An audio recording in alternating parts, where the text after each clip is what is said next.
Hello students, welcome to Global Online. This is Ankita Sood. So Jammu Kashmir set paper 1 के final revision के लिए super fast revision session में लेकर आई हूँ, जिसमें नेक्स्ट 120 मिनट्स के अंदर अंदर हम कंप्लीट पेपर 1 के सभी इंपॉर्टेंट टॉपिक्स को रिवाइज करेंगे। सो स्टूडेंट्स, आपको पता है एग्जाम में बिल्कुल कम समय अभी बाकी रह गया है एंड ये सेशन आपके रिवीजन में बहुत ज़्यादा हेल्प करेगा। आई एम 100% श्योर कि अगर आप इस वीडियो को ध्यान से सुन लेते हो तो आपके सारे इंपॉर्टेंट कॉन्सेप्ट्स यहाँ पर रिवाइज हो जाएंगे, जिसमें से as it is questions as it is concepts भी एग्जामिनेशन में पूछे जा सकते हैं। शुरू करते हैं अपने सबसे इंपॉर्टेंट टॉपिक से, जिसका नाम है levels of teaching. So basically हमारे पास तीन लेवल्स होते हैं: memory level, understanding level and reflective level. तो हिंदी मीडियम स्टूडेंट्स यहाँ पे तीनों लेवल्स का नाम देख सकते हो। सबसे छोटा लेवल होता है मेमोरी लेवल, देन सबसे बड़ा लेवल होता है reflective level. Okay, memory level में रोट लर्निंग यानी कि रट्टा मार करके बच्चों को चीजें याद करवाई जाती थी, जिसको कि हम लोग क्रैमिंग भी बोल सकते हैं। ठीक है, जैसे कि अगर छोटे बच्चों की बात करें तो एबीसीडी उनको एक गाने की तरह याद करवाया जाता था। उनको एग्जैक्ट मीनिंग नहीं पता होता था कि ए फॉर एप्पल होता है तो एप्पल एग्जैक्टली क्या है, क्यों इसका यूज किया जाता है। उसके बाद आता है अंडरस्टैंडिंग लेवल, जिसमें कि मेमोरी लेवल में जो भी उन्होंने रट्टा मारकर चीजें याद की थी, उन चीजों की समझ उनको थोड़ी थोड़ी आने लग जाती है, उनकी अंडरस्टैंडिंग डेवलप होने लग जाती है। एंड रिफ्लेक्टिव लेवल क्या होता है? ये हाईएस्ट लेवल होता है। So memory level and understanding level में हमने जो कुछ भी सीखा, इन दोनों के कॉम्बिनेशन को हम यूज करते हैं रिफ्लेक्टिव लेवल में। जैसे कि बचपन से जो भी चीजें मैंने सीखी, अब real life example, real life problems में मैं उन उस नॉलेज को यूज कर सकती हूँ, तो वो रिफ्लेक्टिव लेवल होता है कि एग्जैक्टली हमने कहाँ पे कौन सी चीज को कैसे सीखा। करेक्ट। सो मेमोरी लेवल जो होता है ये टीचर सेंटर्ड मेथड होता है, यानी कि इसमें टीचर जैसा चाहेंगे वैसा पढ़ाएंगे। टीचर को जो मन होगा, टीचर के पॉइंट ऑफ व्यू को ध्यान में रखते हुए ही इस तरह की जो है टीचिंग लर्निंग प्रोसेस को पूरा किया जाता है। Then we have understanding level, इसमें भी यही प्रोसेस रहता है। Then we have learner centred method, जो कि रिफ्लेक्टिव लेवल होता है। इसमें स्टूडेंट्स क्या चाहते हैं, स्टूडेंट्स को कौन से तरीके से पढ़ना पसंद आ रहा है, वो क्या चाहते हैं, उन सब चीजों का ध्यान में रखते हुए ये रिफ्लेक्टिव लेवल ऑफ टीचिंग होती है। Memory level and understanding level की अगर बात करें, सो मेमोरी लेवल थॉटलेस लेवल होता है। इसमें बिल्कुल भी दिमाग यूज नहीं होता, बस जो बोला जा रहा है उसको एज इट इज याद किया जाता है, तो थॉटलेस इसको बोलते हैं। अंडरस्टैंडिंग लेवल में थॉटफुल, यानी कि इसमें चीजें जैसे कि समझने लगते हैं तो हमारी मेमोरी, हमारा ब्रेन का यूज होने लगता है। Then we have highly thoughtful level, जिसमें कि जो कुछ भी हमने नॉलेज कलेक्ट किया था उसको यूज करने का समय है, तो इसके लिए हमें बहुत ज्यादा सोचना पड़ता है, बहुत ज्यादा दिमाग लगाना पड़ता है। तो इसी तरह से स्टूडेंट्स, इस यूनिट में सारे इंपॉर्टेंट टॉपिक्स को हम कवर हो। सेशन को स्टार्ट करने से पहले आपको पता होना चाहिए कि जम्मू कश्मीर सेट एग्जाम को क्वालिफाई करने के लिए पेपर 1 प्रिपरेशन पर आपको बहुत ध्यान देना है। सो इसमें आपको स्मार्ट प्रिपरेशन कैसे करना है, कैसे आप लोग 75 प्लस स्कोर कर सकते हो, इसके लिए कंप्लीट कोर्स हमने लॉन्च किया है, जिसमें आपको फुल सिलेबस वीडियो लेक्चर्स हम प्रोवाइड करवाते हैं। सो एग्जामिनेशन से पहले आपका पूरा सिलेबस कवर करवाने की 100% श्योरिटी मैं देती हूँ। हर एक वीडियो लेक्चर में स्मार्ट ट्रिक्स और शॉर्ट ट्रिक्स के साथ आपको बहुत ही सिंपल और इजी लैंग्वेज में सारे कॉन्सेप्ट्स क्लियर करवा दिए जाएंगे। फुल सिलेबस नोट्स यहाँ पर आपको पीडीएफ के फॉर्मेट में हम प्रोवाइड करवाते हैं, जिसको बहुत ही आसानी से आप सभी अपने मोबाइल फोन में भी डाउनलोड करके कभी भी कहीं पर पढ़ सकते हो। फुल सिलेबस मॉक टेस्ट में कंप्लीट 10 यूनिट्स को कवर किया गया है, जिसमें से एज इट इज क्वेश्चंस बहुत बार एग्जाम में पूछे जाते हैं।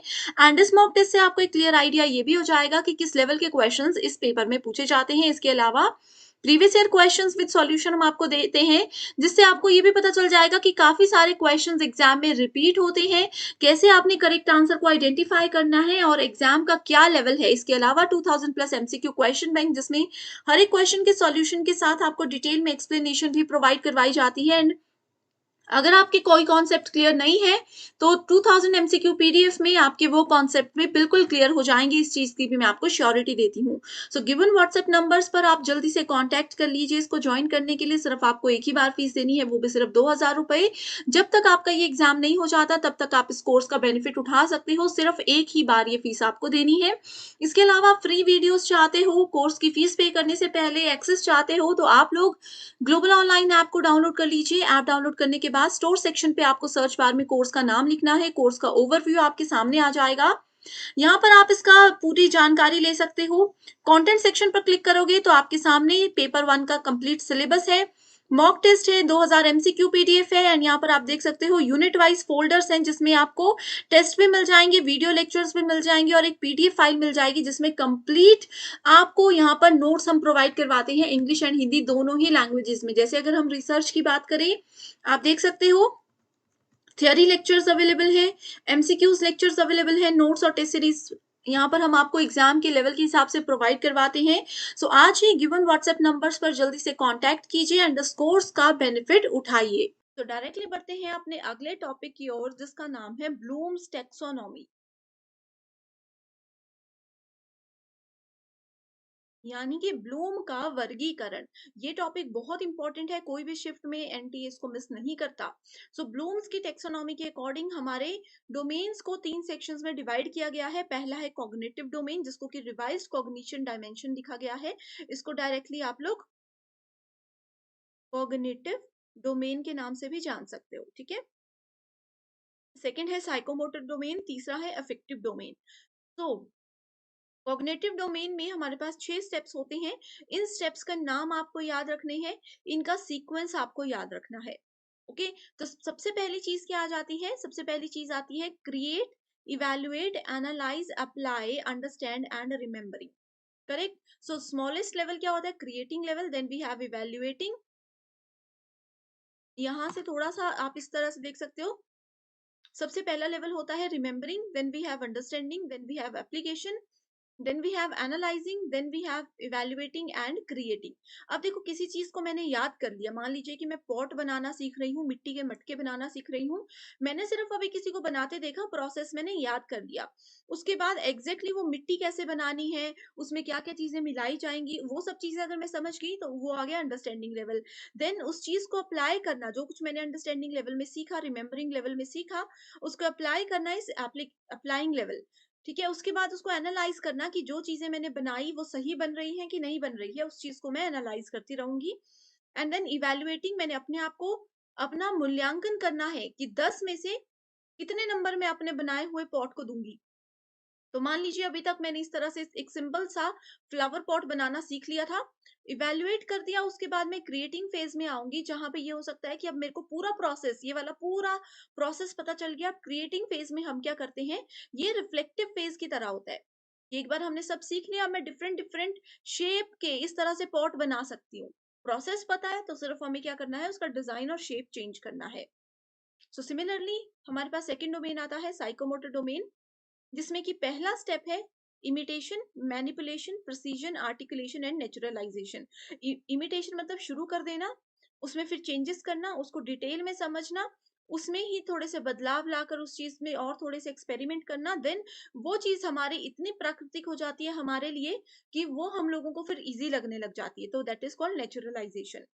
Similarly we talk about affective domain, so receive करना किसी चीज को, मैं आप लोगों को कुछ बता रही हूँ, आप उस चीज को रिसीव कर रहे हो, उससे अकॉर्डिंग आप उस पर रिस्पॉन्ड करोगे, फिर आप उसको वैल्यू दोगे, ऑर्गेनाइज करोगे एंड देन इंटरनलाइजिंग वैल्यूज। यानी कि जो भी चीजें हमने सीखी थी उसको हमने अपने आप में नेचुरल बना लिया। अब जैसे आप लोगों ने देखा होगा, आप सभी यूजीसी नेट एग्जाम की तैयारी कर रहे हो, टीचिंग प्रोफेशन में जाओगे, जब आपने अगर अभी तक पढ़ाया है ऑनलाइन या ऑफलाइन कहीं पे भी, तो शुरू में आप लोग थोड़े घबराए होंगे, लेकिन समय के साथ साथ विद इन अ मंथ आप लोग इतने उसमें एक्टिव हो चुके होंगे, इतने प्रो हो चुके होंगे कि अब आप लोगों को पढ़ाने से पहले ना डर लगता होगा, और वो नेचुरली आपके अंदर से जो है चीजें निकलती हैं, एग्जाम्पल्स निकलते हैं, तो वो नेचुरलाइजेशन होता है, जिसको कि यहाँ पे अफेक्टिव डोमेन में इंटरनलाइज वैल्यूज बोला गया है। करेक्ट। डिटेल में ये सारे हमने सेपरेट सेशन में डिस्कस किए हैं। इफ यू वांट, मैं डिस्क्रिप्शन बॉक्स में लिंक ऐड कर दूंगी, आप बस मुझे कमेंट करके बता दीजिए। नेक्स्ट इंपॉर्टेंट टॉपिक की बात करते हैं स्वयं। स्वयं की फुल फॉर्म क्या होती है? Study webs for active learning for young aspiring minds.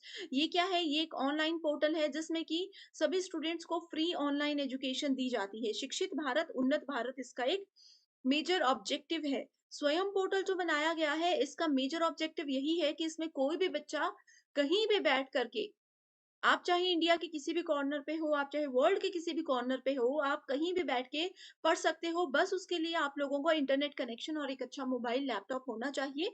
तो स्वयं का मेजर फोकस यही है कि फ्री ऑनलाइन एजुकेशन सभी बच्चों को दी जाए, ताकि इक्वालिटी रहे और सभी बच्चे पढ़ लिख सकें। नेक्स्ट वी हैव स्वयं प्रभा। स्वयं प्रभा क्या है? ये भी एजुकेशन से ही रिलेटेड है, लेकिन ये फ्री डीटीएच चैनल है। एंड स्वयं में एक मैं आप लोगों को बता देना चाहती हूँ, इसमें बेसिकली हमारे पास क्वाड्रेंट्स होते हैं, जो कि 4 क्वाड्रेंट्स है। इसमें आप लोगों को ई कंटेंट भी मिल जाएगा, यानी कि पीडीएफ के फॉर्मेट में नोट्स भी मिल जाएँगे, आप लोग अपने आप को इवैल्यूएट भी कर सकते हो। आप लोग इसमें टेस्ट भी दे सकते हो, आप लोगों को इसमें वीडियो लेक्चर्स भी मिल जाएँगे। इवैल्यूएशन एंड टेस्ट एक ही चीज़ हो गई। एंड यहाँ पे आप लोगों का ऑनलाइन डिस्कशन फोरम भी इसमें प्रोवाइड कराते हैं। तो ये 4 चीज़ें हैं जिस पे फोकस करके स्वयं बेसिकली काम करता है। स्वयं प्रभा की बात करें, इसका मेजर फोकस भी बच्चों तक जो है पढ़ाई पहुंचाना है, बच्चे हर कहीं से पढ़ सकें, यही इसका उद्देश्य है।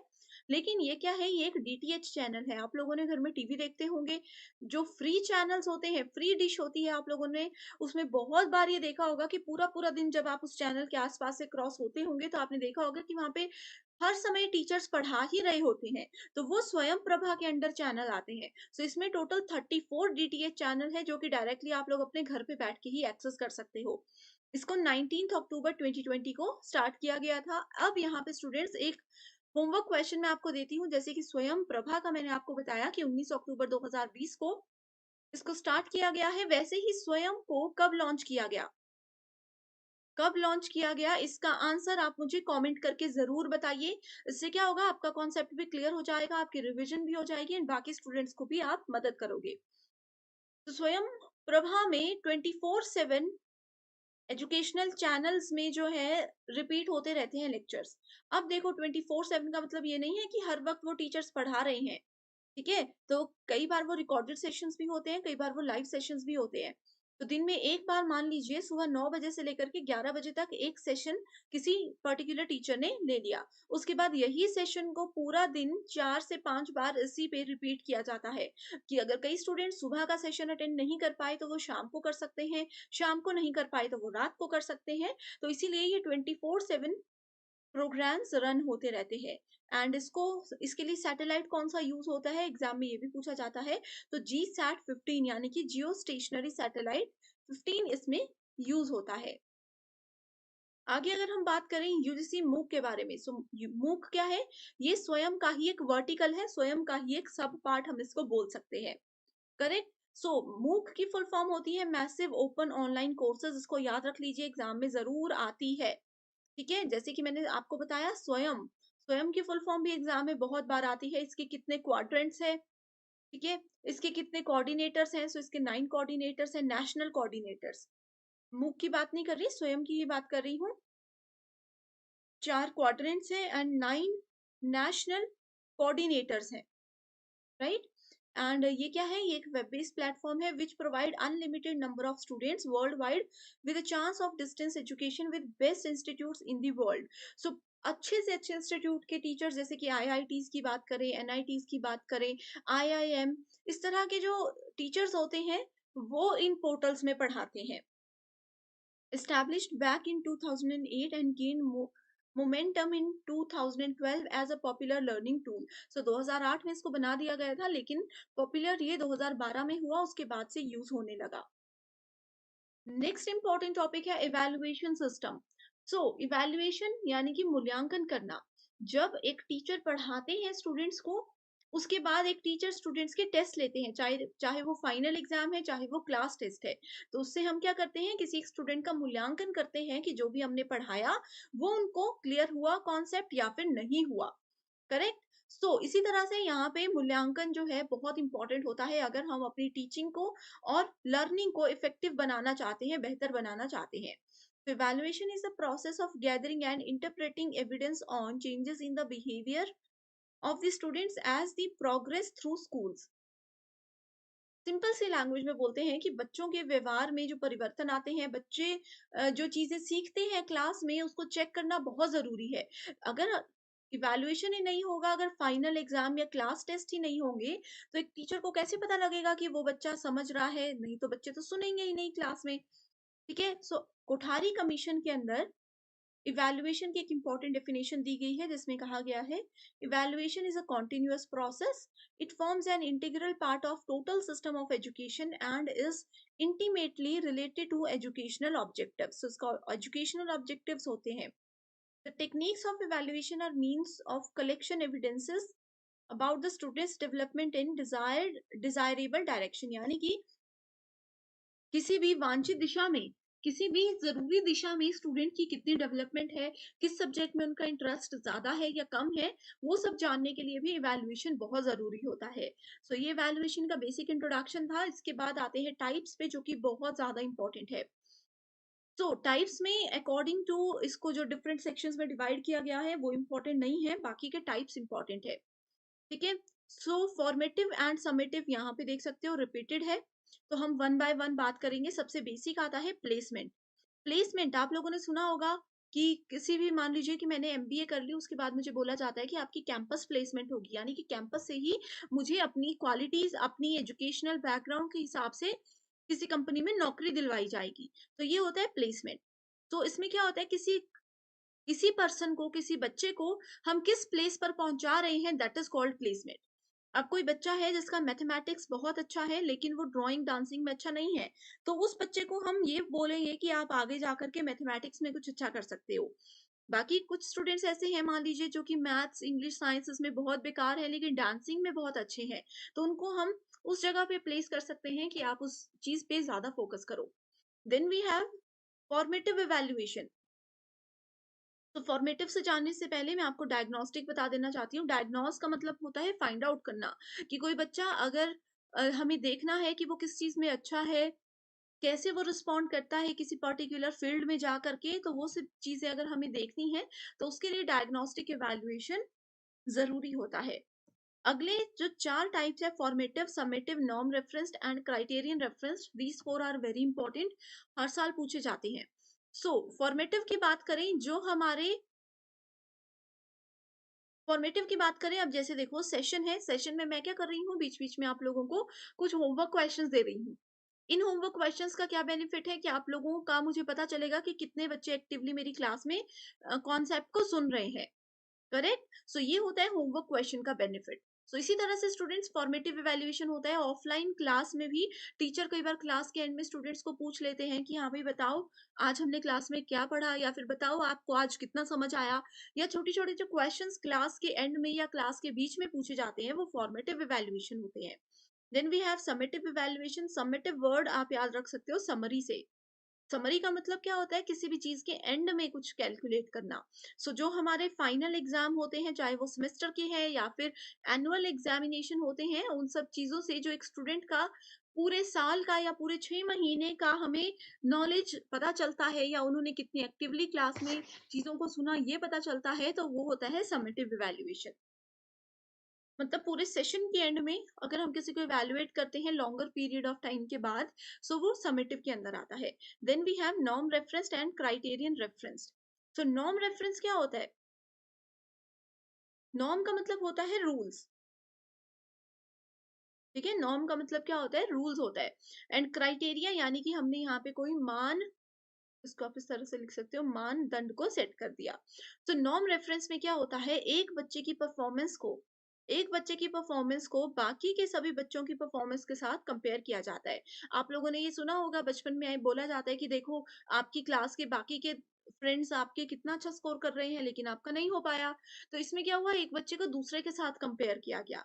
वो होता है नॉर्म रेफरेंस। क्राइटेरियन रेफरेंस क्या होता है, उसमें हमने क्राइटेरिया सेट कर दिया।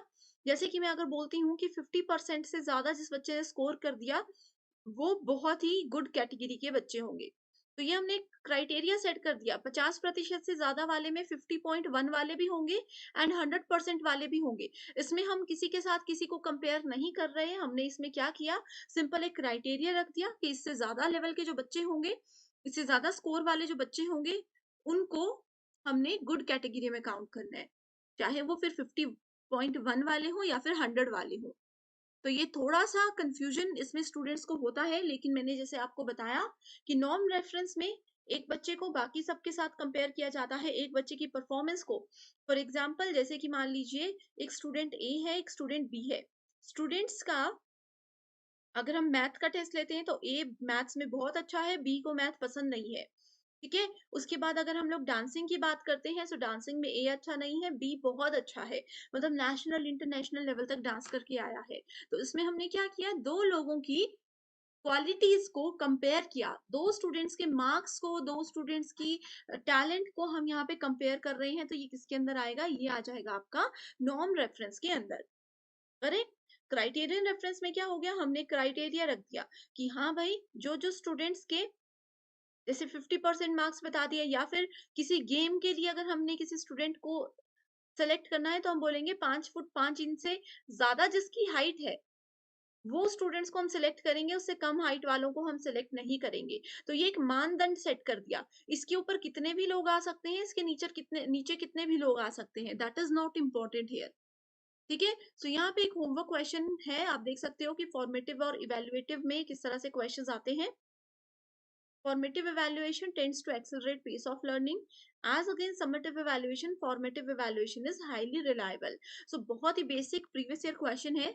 ये एक एग्जाम्पल के रूप में मैंने आपको बताया है कि इस तरह के क्वेश्चंस बहुत बार एग्जाम में पूछे जाते हैं। सबसे पहले हम शुरू करते हैं रिसर्च के इंट्रोडक्शन से। रिसर्च दो चीजों से मिलकर के बना है, री एंड सर्च। सर्च का मतलब होता है किसी चीज को फाइंड आउट करना, किसी चीज को ढूंढना। एंड अगर हम इसके आगे री लगा देते हैं, यानी कि इसका मतलब ये हो गया कि कोई चीज, कोई प्रॉब्लम जिसका सॉल्यूशन ऑलरेडी हमारे पास है, उसी को और बेहतर करने के लिए हम लोग उसमें रिसर्च करते हैं। तो रिसर्च किसी भी टाइप की हो सकती है, वो एक्सपेरिमेंटल भी हो सकती है, साइंटिफिक भी हो सकती है, कैजुअल भी हो सकती है, फॉर्मल भी हो सकती है। तो इससे क्या होता है, छोटे छोटे फैक्ट्स हम पहले समझते हैं, एंड उन फैक्ट्स को कलेक्ट करने के बाद हम उसके सॉल्यूशन तक पहुंचने की कोशिश करते हैं। रिसर्च के कुछ ऑब्जेक्टिव्स हैं जो कि एग्जामिनेशन के लिए बहुत इंपॉर्टेंट होते हैं। प्राइमरी ऑब्जेक्टिव्स है टू डिस्कवर न्यू फैक्ट्स। अब कोई टॉपिक है, कोई प्रॉब्लम है, उससे रिलेटेड नए फैक्ट्स, नई फाइंडिंग्स अगर हम जानना चाहते हैं तो रिसर्च उसमें की जा सकती है। इन्वेस्टिगेट सम एग्जिस्टिंग सिचुएशन और प्रॉब्लम। कोई भी प्रॉब्लम हमारे सामने है, उसका सॉल्यूशन ढूंढना, या फिर वो प्रॉब्लम क्यों हुई, आगे आने वाले समय में उस प्रॉब्लम को कैसे रोका जा सकता है, इन सब चीजों के लिए हम लोग रिसर्च कर सकते हैं। To verify and test important facts, to analyze an event or process or phenomena to identify the cause and effect relationship. Cause and effect का मतलब होता है कि कोई प्रॉब्लम हमारे सामने क्यों आई, ठीक है, एंड इस प्रॉब्लम का सॉल्यूशन क्या हो सकता है, एंड आने वाले समय में उस प्रॉब्लम से कैसे बचा जाए, क्या इनिशिएटिव्स अभी लिए जाएं ताकि फ्यूचर में जो नेक्स्ट जनरेशन है वो इस प्रॉब्लम को फेस ही ना करे। इन सब चीजों में रिसर्च हमें मदद करता है।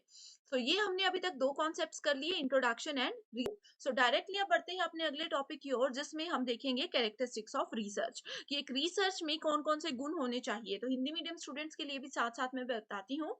एम्पेरिकल, एम्पेरिकल में मैंने आप लोगों को एक टर्म बताती हूँ, एम्पायर। एम्पायर का मतलब क्या होता है?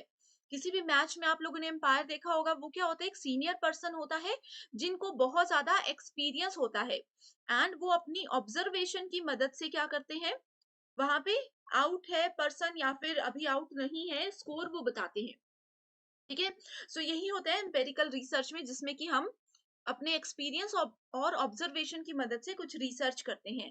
तो एक लॉजिकल होना चाहिए, कुछ लॉजिक होना चाहिए, कुछ तर्क होना चाहिए, तभी रिसर्च को अच्छा माना जाता है। साइक्लिक होना चाहिए, स्पेशली अगर हम लोग यहाँ पे बात करें, एक्शन रिसर्च जो होता है वो साइक्लिक होता है। एक्शन रिसर्च क्या है, ये हम नेक्स्ट स्लाइड में डिस्कस करेंगे। एनालिटिकल यानी कि हमने जो काम किया उसको हम लोग साथ साथ में एनालाइज करते रहें, उस पर ध्यान रखते रहें। क्रिटिकल होता है, मेथोडिकल होता है, रेप्लिकेबल, फिजिबल, एथिकल। एथिकल का मतलब क्या होता है? नैतिकता। कि जितने भी कुछ रूल्स एंड रेगुलेशन होते हैं रिसर्च को लेकर के, उनको अगर हम अच्छे से फॉलो करते हुए रिसर्च करेंगे तो डेफिनेटली हमें उसका अच्छा सॉल्यूशन ही मिलेगा।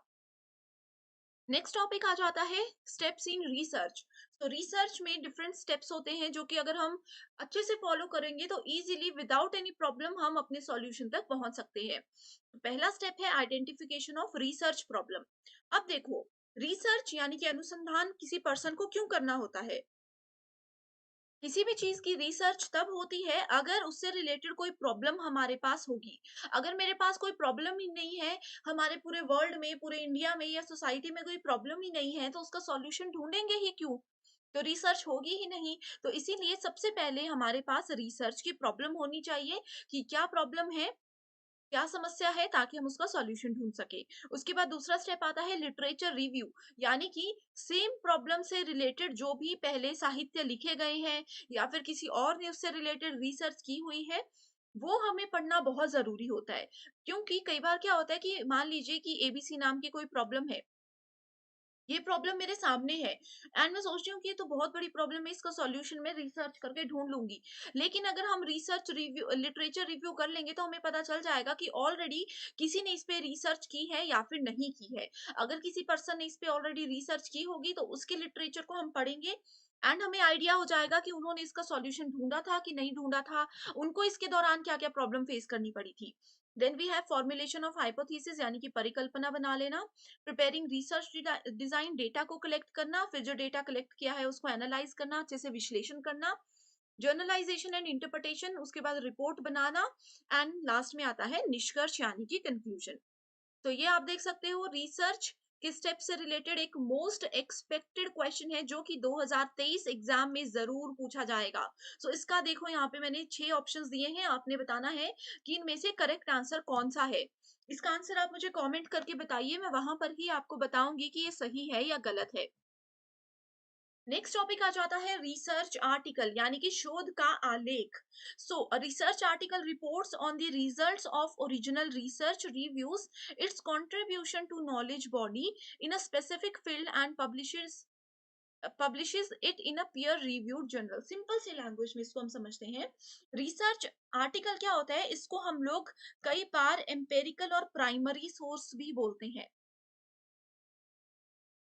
यानी कि प्राथमिक जगह है जहां से हम किसी भी रिसर्च के बारे में जान सकते हैं। और रिसर्च आर्टिकल एक जर्नल आर्टिकल होता है, ये एक जर्नल आर्टिकल होता है in which authors report on research they did.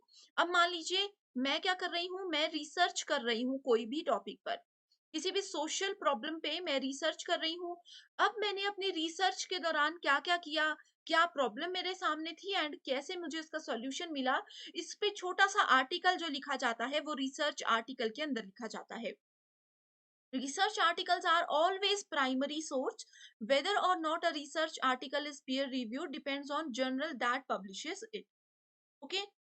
तो इसमें टिपिकली क्या क्या चीजें होती हैं, इसमें होता है हमारे रिसर्च से रिलेटेड इंट्रोडक्शन, उसके बाद होता है इसमें मेथड्स की किस किस तरीके की रिसर्च को हमने यहाँ पे यूज किया।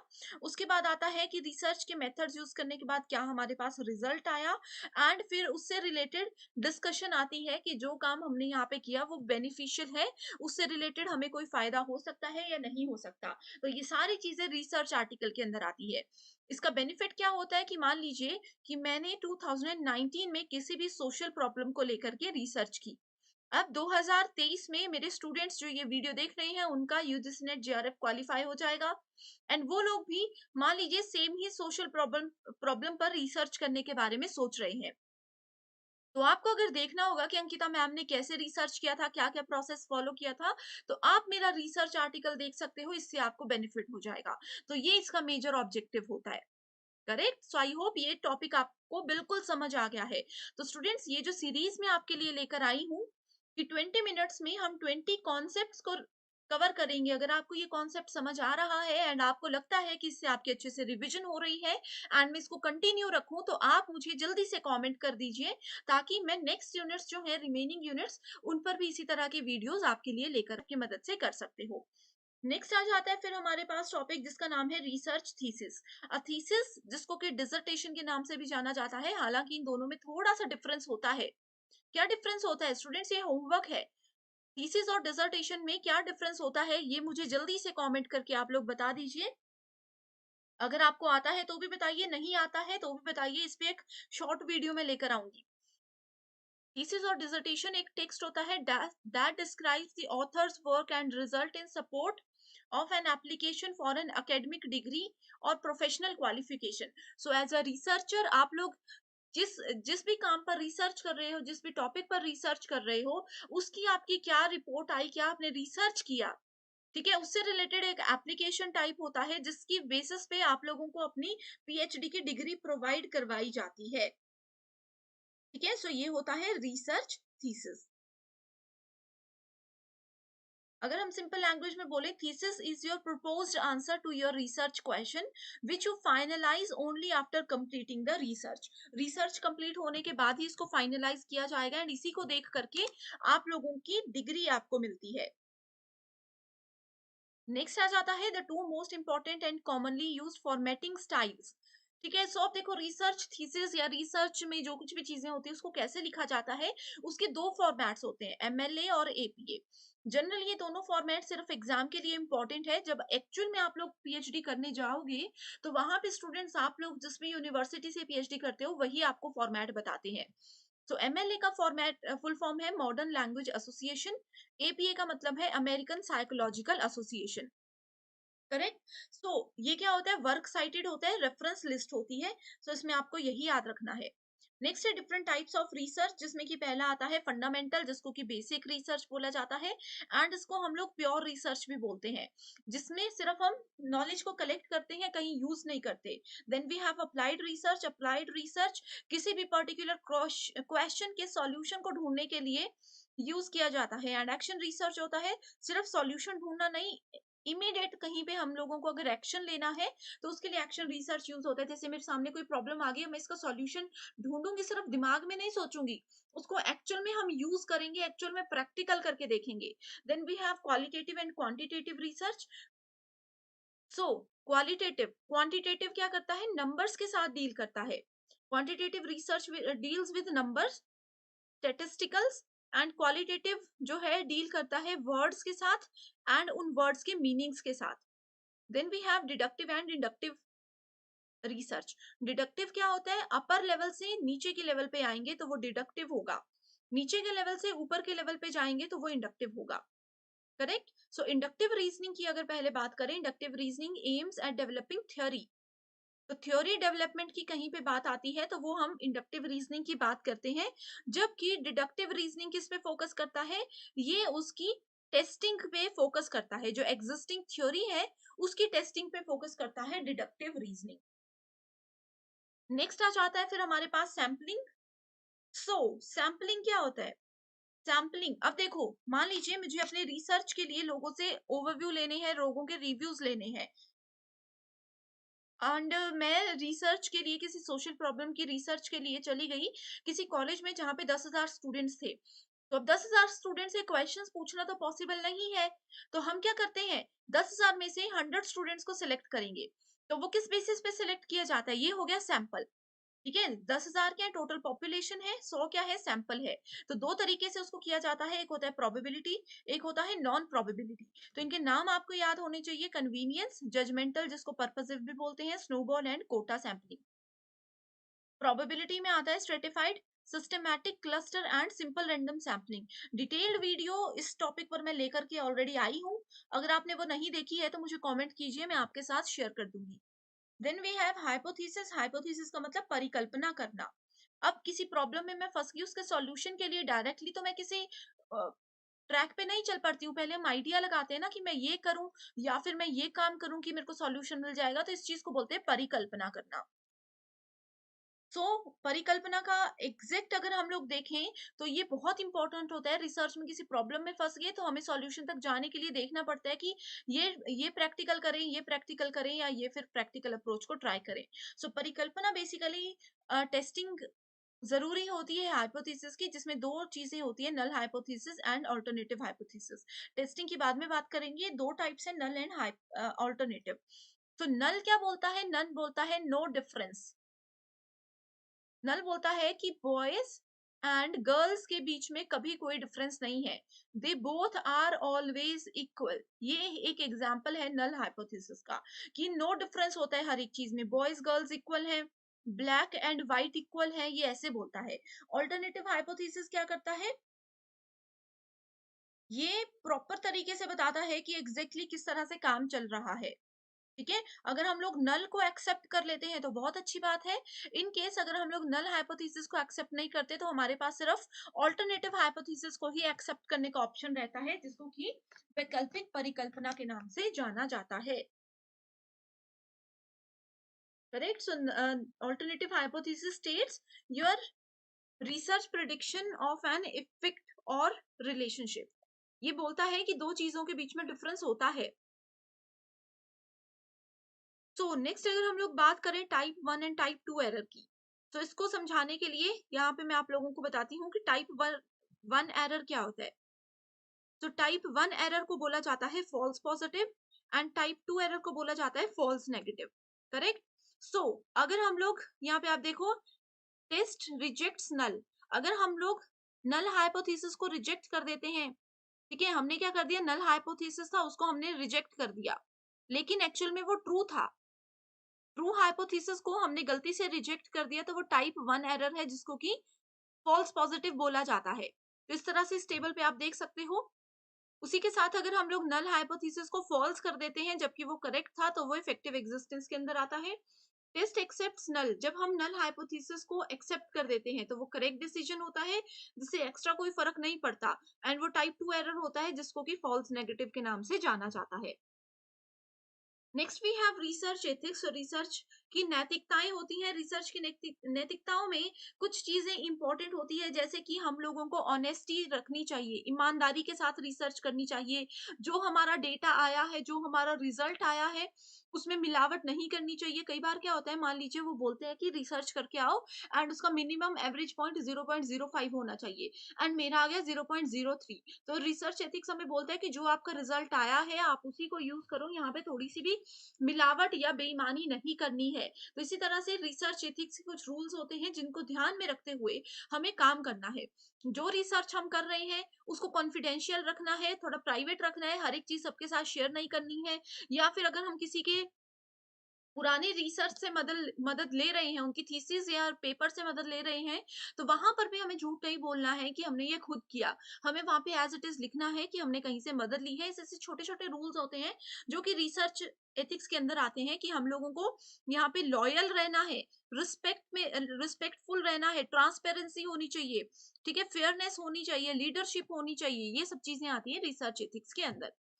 अगला आ जाता है टॉपिक क्वेश्चनेयर। क्वेश्चनेयर यानी कि प्रश्नावली। अब देखो, आप लोगों ने बहुत जगह देखा होगा सोशल मीडिया पर भी कि लोग एक इंटरव्यू लेते हैं, पब्लिक में जाकर के लोगों से कुछ पूछते हैं कि अपने प्राइम मिनिस्टर के बारे में बताओ, इस तरह के छोटे छोटे क्वेश्चंस। ये क्या होता है, ये क्वेश्चनेयर होते हैं कि हम पब्लिक में जाते हैं और उनसे पूछते हैं। ये इंक्वायरी हो रही होती है कि इस तरह के क्वेश्चन से हम ये भी जान सकते हैं कि हमारे जो यूथ है, जो यंग जनरेशन है, उनको अपनी कंट्री के मिनिस्टर्स या अपनी संस्कृति के बारे में कितना पता है। तो इस तरह के क्वेश्चंस जो होते हैं, सर्वे, इंटरव्यू, ये सब इसमें आते हैं। इसमें छोटे छोटे क्वेश्चंस पूछे जाते हैं।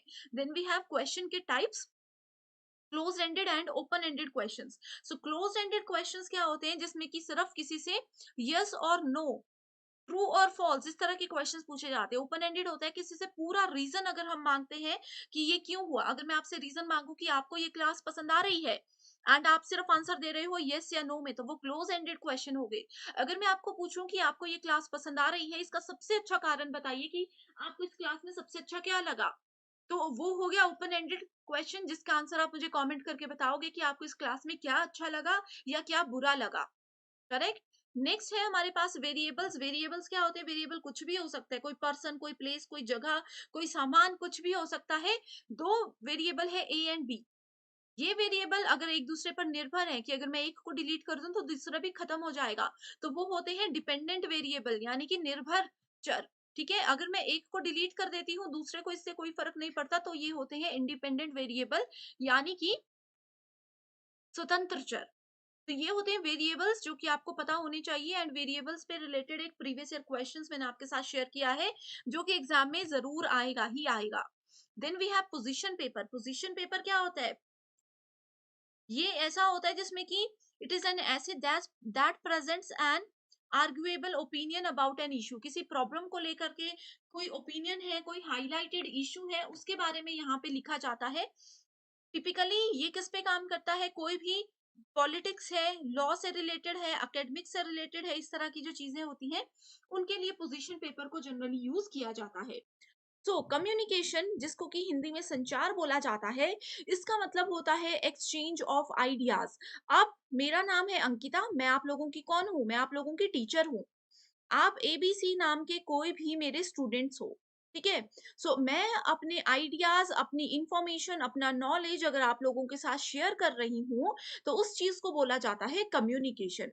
सो एज अ टीचर अगर मैं अपना नॉलेज आप लोगों को ऑनलाइन सेशन में, जैसे कि अभी आप ये देख रहे हो, इस तरह से शेयर करूं, या फिर ऑफलाइन यानी कि क्लासरूम सेशन में अपना नॉलेज और आइडियाज शेयर करूं, तो इन किसी भी तरह के sharing of ideas, sharing of knowledge, इस चीज को बोला जाता है कम्युनिकेशन। कम्युनिकेशन वर्बल और नॉन वर्बल हो सकती है, यानी कि मौखिक और गैर मौखिक हो सकती है। वर्बल कम्युनिकेशन क्या होती है? जिसमें कि हम बोल कर अपनी बात बताते हैं, जिसमें कि वर्ड्स का यूज किया जाता है। जैसे कि अगर क्लास में मैं किसी स्टूडेंट को बोलूं सिट डाउन, मैंने जैसे अभी बोला सिट डाउन, तो ये क्या है? ये वर्बल कम्युनिकेशन है कि मैंने आप लोगों को मुंह से वर्ड्स की मदद से कुछ कहा है। दूसरा आता है नॉन वर्बल, जिसको कि गैर मौखिक बोला जाता है। नॉन वर्बल में हम लोग वर्ड्स का प्रयोग नहीं करते, इसमें हम यूज करते हैं सिंबल्स का, इसमें हम यूज करते हैं साइंस का, यानी कि इशारों का। अब जैसे किसी स्टूडेंट को बैठने के लिए मुझे कहना है, तो मैं हाथ से इशारा कर सकती हूँ सिट डाउन के लिए। मुंह से मैंने कुछ भी नहीं बोला, that is taken under the category of non verbal communication. Next we have it involve sender, message, medium, channel, receiver, response and feedback. तो कभी भी कम्युनिकेशन अगर करना है तो उसके लिए इन सब चीजों की जरूरत होती है। इन सब को हम डिटेल में आगे डिस्कस अभी करने वाले हैं। तो इसी के अपने अगले टॉपिक की ओर, जो कि है कैरेक्टरिस्टिक्स ऑफ कम्युनिकेशन, यानी कि संचार के लक्षण क्या क्या होते हैं। संचार में सबसे इंपॉर्टेंट पार्ट होता है एक्सचेंज ऑफ आइडियाज, यानी कि विचारों का आदान प्रदान इसमें होता है। अब दो लोग बातचीत कर रहे हैं, अब देखो स्टूडेंट्स, ए और बी बात कर रहे हैं, वो कोई भी बात हो सकती है। हो सकता है कि ए ने बी को कोई स्टोरी सुना दी, हो सकता है ए ने बी को यूजीसी नेट पेपर 1 के बारे में बता दिया, हो सकता है ए ने बी को ग्लोबल ऑनलाइन चैनल के बारे में बता दिया। ठीक है, कोई भी रीजन हो सकता है, कुछ भी चीज हो सकती है। एक्सचेंज ऑफ आइडियाज हो सकते हैं, कोई भी ये बात बता रहे हैं, या आज उनके साथ सुबह क्या हुआ ये कोई स्टोरी सुना रहे हैं। तो इस सब चीजों को कम्युनिकेशन के अंदर रखा जाता है। कम्युनिकेशन को सक्सेसफुल कब माना जाता है? जब वो टू वे कम्युनिकेशन होती है। अब देखो, जैसे कि ए ने बी को बता दिया, मान लीजिए ए ने बी को बोल दिया कि हाँ, मैं यूजीसी नेट की तैयारी ग्लोबल ऑनलाइन यूट्यूब चैनल से करता हूँ, और बी ने उसका रिस्पॉन्स ही नहीं दिया, बी ने ए की बात को इग्नोर कर दिया, तो वो एक अच्छा कम्युनिकेशन नहीं माना जाएगा। एक टू वे कम्युनिकेशन कब होगा? जब एक पर्सन कोई नॉलेज शेयर करता है एंड दूसरा पर्सन उसके रिस्पॉन्स में कुछ बोलता है। जैसे मान लीजिए ए ने बोला कि मैं ग्लोबल ऑनलाइन से पेपर 1 की प्रिपरेशन करता हूँ, एंड वहीं बी ने भी बोल दिया कि हाँ, मैंने भी ग्लोबल ऑनलाइन का कोर्स खरीदा हुआ है और मेरा एग्जाम क्वालिफाई हो गया था। इस तरह से क्या हो गया? एक सक्सेसफुल कम्युनिकेशन ही हो गया। Correct. Next is continuous process. Communication, संचार क्या है? कॉन्टिन्यूअस प्रोसेस है जो कभी भी नहीं रुकता। ए ने बी को कुछ बात बता दी, बी ने सी को कुछ बात बता दी, या फिर सी ने फिर बी को कुछ बात बता दी। इस तरह से कम्युनिकेशन कंटिन्यू होता ही रहता है। नेक्स्ट है कोऑपरेटिव, यानी कि सहयोगी। कम्युनिकेशन का इफेक्टिव तभी माना जाता है जब उसमें जितने भी लोग इन्वॉल्व हैं वो एक दूसरे को कोऑपरेट करें। अब देखो, जैसे स्टूडेंट्स, मैं अपने सेशंस में, आपको पता होगा कि हर बार मैं बहुत सारे होमवर्क क्वेश्चंस आप लोगों को देती हूँ, है ना? मैं तो यहाँ से बोल देती हूँ कि स्टूडेंट्स, ये होमवर्क क्वेश्चन है, इसका आंसर मुझे कमेंट करके बताइए। अगर आप लोग उसका रिप्लाई मुझे कमेंट करके देते हो, तो वो क्या हो गया? वो एक टू वे कम्युनिकेशन हो गया कि आप लोग मेरी बात सुन रहे हो, आप लोग मेरे साथ कोऑपरेट कर रहे हो, मेरा सहयोग दे रहे हो। अब जैसे मैं आपको बोल रही हूँ कि अगर स्टूडेंट्स आपको ये सेशन पसंद आ रहा है एंड आप चाहते हैं कि इसी तरह के सेशंस को मैं कंटिन्यू रखूं, तो आप मुझे कमेंट करके ऑल द बेस्ट या कुछ भी कमेंट कर सकते हो। तो ये क्या है? ये सहयोगी कम्युनिकेशन होता है कि आप लोग मेरा सहयोग दे रहे हो, मुझे मदद कर रहे हो ये जानने में कि मेरे सेशंस एक्चुअल में इफेक्टिव हैं, एक्चुअल में आप लोगों को पसंद आ रहे हैं या नहीं आ रहे हैं।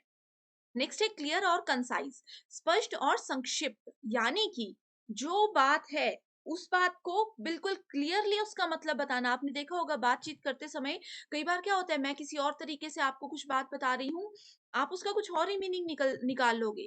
फॉर एग्जाम्पल, अगर मैं आपको बोल रही हूँ कि आज आप बहुत अच्छे लग रहे हो, इसका मतलब क्या है? कि मैं आपकी तारीफ कर रही हूँ, लेकिन हो सकता है कि आप इसको ये समझो कि अच्छा, मैं आज ही अच्छे लग रहा हूँ, रोज शायद मैं अच्छा नहीं लगता। इस तरह से आप बात का अलग मीनिंग निकाल सकते हो।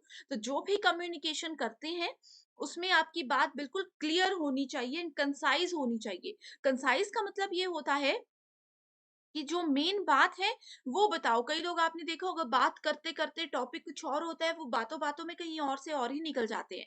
तो वो चीज अगर होती है तो कम्युनिकेशन एक अच्छा कम्युनिकेशन नहीं माना जाता। Next is direct and indirect. So A and be directly एक दूसरे के साथ बात कर सकते हैं। इनडायरेक्ट क्या हो सकता है कि वो चैट के थ्रू कर रहे हैं, वीडियो कॉल के थ्रू कर रहे हैं, या फिर ए ने बी को कुछ इन्फॉर्मेशन दे दी, बी ने सी को इन्फॉर्मेशन दे दी। जैसे कि सीनियर मैनेजर ने अगर बिल्कुल इंटर्न यानी कि जो फ्रेशर कैंडिडेट है उनसे बात करनी है, तो वो डायरेक्ट बात करेंगे उनके साथ। इनडायरेक्ट बात क्या हो गई, वो अपने जूनियर को बोलेंगे, वो अपने जूनियर को बोलेंगे, फिर जाके फ्रेशर्स कैंडिडेट से यहाँ पे वो कांटेक्ट करेंगे। ठीक है, सो आई होप ये कैरेक्टरिस्टिक्स आप अच्छे से समझ गए हो। नेक्स्ट अगर हम बात करें 7 सीज ऑफ इफेक्टिव कम्युनिकेशन, अगर संचार को प्रभावी बनाना है तो 7 सी पे हमें फोकस करना है। पहला है कंसाइजनेस, जैसे कि मैंने बताया, जो हमारा मुद्दा होता है, जो हमारी मेन बात होती है, उसको कैसे शॉर्ट तरीके से एंड इफेक्टिवली बताना है, यहाँ वहां नहीं भटकना है, that is important. Then we have concreteness यानी कि स्थूलता। कंक्रीट में इफेक्टिव लेकिन थोड़े शब्दों में चीज को बताओ, बिल्कुल करेक्ट इंफॉर्मेशन होनी चाहिए। कंसिडरेशन यानी कि सोच विचार करके आपको कोई बात बतानी है। कई बार होता है हम किसी को कोई बात बता देते हैं, उसके बाद हमें लगता है कि अरे बाप रे, ये बात तो नहीं बतानी चाहिए थी। तो वो कंसिडरेशन होना बहुत जरूरी है। क्लैरिटी कि मैं क्या बता रहा हूँ, मैं किसको बता रहा हूँ, मेरे बताने के पीछे क्या रीजन है। Everything should be clear to sender as well as receiver. Courtesy यानी कि शिष्टाचार उसमें होना चाहिए। देन वी हैव कंप्लीटनेस कि जो भी मैसेज आप दे रहे हो वो कंप्लीट होना चाहिए, वो इंफॉर्मेटिव होना चाहिए। ऐसा नहीं है कि आधी बात बता दी आधी बात छोड़ दी। करेक्ट, सो ये 7 सीज बहुत इंपॉर्टेंट है। नेक्स्ट इज एग्जाम में देखो स्टूडेंट्स, ये नाम याद रख लेना, एग्जाम में क्वेश्चन आता है कि जैसे आपके पास 4 ऑप्शन दिए हैं, आपको पूछा जाएगा कि इनमें से कौन सा एक इफेक्टिव कम्युनिकेशन का सी नहीं है। तो हो सकता है करेक्टनेस की जगह इसमें कुछ और ऑप्शन दिया हो, तो आपको इसको अच्छे से समझ लेना है। नेक्स्ट है प्रोसेस ऑफ कम्युनिकेशन। कम्युनिकेशन बातचीत करने के लिए किसकी जरूरत है, सेंडर की। अब सेंडर कौन है, ए है, चलो अंकिता रख लेते हैं। ठीक है, सेंडर कौन है, अंकिता है। मैं आप लोगों को कोई बात बताने वाली हूँ, मैं आप लोगों को यूजीसी नेट पेपर 1 के बारे में अभी बताने वाली हूँ। ठीक है, तो सेंडर भी हो गया, मैसेज भी हो गया। मैसेज क्या है, यूजीसी नेट पेपर 1 की बात जो मैंने आपको बतानी है।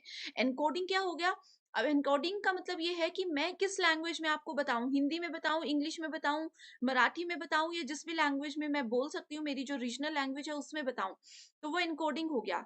मीडिया मतलब मैं किस तरह से बता रही हूँ, मैं आपको सामने बैठकर बता रही हूँ, मोबाइल के थ्रू बता रही हूँ, यूट्यूब के थ्रू बता रही हूँ, वीडियो कॉल पे बता रही हूँ, या फिर चैट पे मैसेज लिख कर बता रही हूँ, वो मीडिया क्या है। मीडिया या फिर उसको मीडियम भी बोल सकते हैं। ठीक है, कि किस तरीके से मैं बात बता रही हूँ। रिसीवर कौन है, अब मैंने तो देखो मैसेज भी डिसाइड कर दिया, कैसे मैसेज आप तक पहुंचाना है ये भी डिसाइड कर दिया, लैंग्वेज भी डिसाइड कर दी। अब सबसे जरूरी चीज कौन है, रिसीवर। रिसीवर कौन है, मेरे स्टूडेंट्स हैं। आप सभी रिसीवर्स हो। अगर आप लोग नहीं हो तो ये मेरा मैसेज, लैंग्वेज, ये सब बेकार है। उसके बाद आ गया डिकोडिंग। डिकोडिंग क्या है, अब देखो मैंने मान लीजिए जैसे मैं आपको पढ़ा रही हूँ इंग्लिश एंड हिंदी दोनों लैंग्वेजेस में। डिकोडिंग में बहुत से स्टूडेंट्स ऐसे होंगे जो कि इस चीज को प्योर हिंदी में ही कंसिडर करते हैं, जो कि इसको प्योर इंग्लिश में ही कंसिडर करते हैं, अपनी लैंग्वेज के कन्वर्जन के अकॉर्डिंग वो इसको यहाँ पे काम यूज करते हैं। देन वी हैव फीडबैक, जो कि बहुत इंपॉर्टेंट होता है कम्युनिकेशन में, लेकिन मेरे स्टूडेंट्स कभी भी फीडबैक मुझे नहीं देते। फीडबैक क्या होगा, ये पूरा प्रोसेस हमने कर दिया। फीडबैक होगा जब आप मुझे कमेंट करोगे कि यस मैम ये सेशन अच्छा था, या फिर आपको किसी टॉपिक पर चाहते हो कि मैं आपके लिए एक सेशन लेकर आऊं, वो टॉपिक का नाम लिख सकते हो। या फिर आप फीडबैक में ये देख सकते हो कि ये टॉपिक आपको अच्छे से समझ आ गया, इस सीरीज को मैं कंटिन्यू रखूं। ठीक है, कुछ भी मेरे सेशन से रिलेटेड, मेरी कम्युनिकेशन से रिलेटेड किसी भी चीज को लेकर के आप अगर कमेंट करते हो तो उस चीज को यहाँ पे फीडबैक माना जाएगा, जो कि एक प्रोसेस का, एक कम्युनिकेशन का प्रोसेस है। राइट, सो आई होप यहाँ से इस तरह से एग्जाम्पल से आप लोग अच्छे से हर एक कॉन्सेप्ट को समझ गए हो। कोई डाउट है तो भी बता सकते हो कमेंट करके। Next we have barriers in effective communication. So प्रभावी संचार में बाधाएं कौन कौन सी होती है।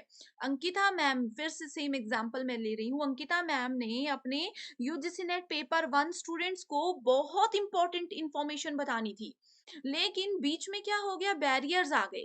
बैरियर्स पहले हो सकते हैं organisational barriers, physical barrier, psychological barrier, language, cultural attitudinal, ठीक है। ऑर्गेनाइजेशनल बैरियर्स को बाद में देखते हैं, पहले मैं आप लोगों को लैंग्वेज बैरियर बताती जो कि बहुत ईजीएस्ट है, ठीक है। लैंग्वेज बैरियर कैसा हो गया, जैसे कि देखो मैं आपको इंग्लिश एंड हिंदी दोनों लैंग्वेजेस में पढ़ाती हूँ। बहुत से स्टूडेंट्स ये कमेंट करते हैं कि मैम प्योर इंग्लिश में ही आप रिवाइज किया करो, बोला भी इंग्लिश में करो, या कई बोलते हैं कि इंग्लिश में नहीं मैम प्योर हिंदी में हमें चाहिए, ठीक है। तो ये क्या है, ये लैंग्वेज बैरियर है। कई लोगों को हिंदी इंग्लिश समझ ही नहीं आती, वो मुझे कहते हैं कि मैम मराठी में आप पेपर 1 पढ़ाइए। तो ये क्या है, लैंग्वेज बैरियर है कि सेंडर किसी लैंग्वेज में बोल रहे हैं एंड रिसीवर जो है उस लैंग्वेज को समझ ही नहीं पा रहे। तो ये एक बीच में बाधा आ गई कि जो मैं बताना चाहती थी, जो मैं पढ़ाना चाहती थी, वो मैं अच्छे से आपके तक बात नहीं पहुंचा पा रही हूँ, या फिर मैंने बात वो अच्छे से पहुंचा दी, आप उसको नहीं समझ पा रहे हो, ठीक है। फिजिकल बैरियर की अगर हम बात करें, इसके बाद फिजिकल बैरियर होता है कि मान लीजिए मैं हूँ किसी पर्टिकुलर सिटी में, मान लीजिए कि मैं पंजाब में हूँ, ठीक है, आप लोग हो उड़ीसा में, करेक्ट। सो ये क्या है, ये एक फिजिकल बैरियर आ गया, बहुत दूर आप लोग हो, डायरेक्टली मैं आप लोगों के साथ यहाँ से बात नहीं कर पाऊंगी, तो ये फिजिकल बैरियर है। ऑर्गेनाइजेशनल बैरियर होता है कि ऑर्गेनाइजेशन हमारी ऑर्गेनाइज्ड अगर हम तरीके से बात करते हैं या नहीं करते हैं। साइकोलॉजिकल आ गया किसी का मेंटल लेवल। अब यूजीसी नेट पेपर 1 मैं आप लोगों को पढ़ा रही हूँ, आप लोग उसको समझ रहे हो क्योंकि आप उस लेवल के स्टूडेंट्स हो। अब किसी फर्स्ट क्लास के बच्चे को अगर मैं यूजीसी नेट पेपर 1 की तैयारी करवाऊं तो वो इफेक्टिव होगा? वो नहीं होगा। सो साइकोलॉजिकल बैरियर यही होता है कि हमें देखना चाहिए कि किस लेवल पर हमें किस पर्सन के साथ कैसे कम्युनिकेट करना है। Next we have cultural barrier. दो लोगों का अगर कल्चर, दो लोगों की अगर संस्कृति ही अलग है, तो वो एक दूसरे की भाषा ही नहीं समझ पाएंगे, वो एक दूसरे के एग्जाम्पल्स, एक दूसरे की भावनाएं ही नहीं समझ पाएंगे, correct. This then we have attitudinal barrier. दो लोगों के बीच में सेम एक लेवल होना चाहिए, एक सेम व्यवहार होना चाहिए, इस चीज का भी फर्क पड़ता है। आपने देखा होगा कि ऑपोजिट नेचर वाले लोग बहुत कम हो पाता है कि आपस में अच्छे से बातचीत कर सके। एक ए है जो कि बिल्कुल कूल एंड काम पर्सनालिटी का पर्सन है, एंड बी है जो कि एकदम गुस्से वाला पर्सन है। तो इस तरह के डिफरेंट एटीट्यूड वाले लोग जनरली अच्छे से कम्युनिकेट नहीं कर पाते, तो ये भी एक बैरियर ही होता है। नेक्स्ट आता है हमारे पास डिफरेंट टाइप्स ऑफ कम्युनिकेशन, जिसमें verbal and non verbal are most important. Verbal जैसे कि मैंने बताया, शब्दों का प्रयोग जिसमें किया जाता है। अब ए और बी यहाँ पे देखो, इन्होंने भी कुछ बोला, इन्होंने भी कुछ बोला। वर्बल। नॉन वर्बल, इन्होंने हैंडशेक करके ही बोल दिया ओके डील डन हो गई यहाँ पे, ठीक है। यहाँ पे सिर्फ हैंडशेक किया, स्माइल किया, वो समझ गई कि डील डन है। यहाँ पे इन्होंने बोल दिया ओके, इस तरह से। नेक्स्ट वी हैव 4 टाइप्स, जिसमें कि पहला आता है, हम यहाँ से शुरू करेंगे, interpersonal, intrapersonal, mass and group communication. Interpersonal होता है जब एक पर्सन किसी दूसरे पर्सन से बात करता है, इसमें एक से ज्यादा लोग इंक्लूड नहीं होते हैं, ठीक है। इंट्रापर्सनल होता है जब एक पर्सन अपने आप से ही बात करता है। अब ये मत बोलना कि एक पर्सन अपने आप से बात कर रहा है तो वो पागल है, ऐसा नहीं है। अब देखो हम लोग मन में सोच रहे हैं, कई बार होता है ना मन में हम कुछ सोचते हैं, या फिर हम जैसे बैठे हुए हैं अपने आप से गाने गा रहे हैं, या कई बार हम बैठे हैं अपने आप से रिवीजन कर रहे हैं कि आज हमने क्या पढ़ा। ये सारी चीजें क्या होती है, ये शीशे के आगे खड़े होकर हम कुछ डायलॉग्स बोल रहे हैं, कुछ भी कर रहे हैं। इंट्रापर्सनल यानी कि एक पर्सन अपने आप से बात कर रहा है, आप इसको ऐसे एग्जाम्पल रखो, ठीक है। अब देखो स्पेलिंग से याद रख लो, ये है आई, इसको देखो इंटर, इंटर यानी कि एक और दो, ठीक है। इंट्रा अपने आप से, देखो इसमें ए आ गया, ए फॉर अपने आप से, ऐसे आप याद रख सकते हो, ठीक है। आई होप ये ट्रिक आपको याद रहेगी। अगर पसंद आई है, ऐसे ही छोटी छोटी सी ट्रिक्स चाहते हो तो कमेंट जरूर कीजिएगा। एक सेपरेट सेशन लाऊंगी जिसमें सिर्फ ऐसी ही ट्रिक्स पे हम फोकस करेंगे।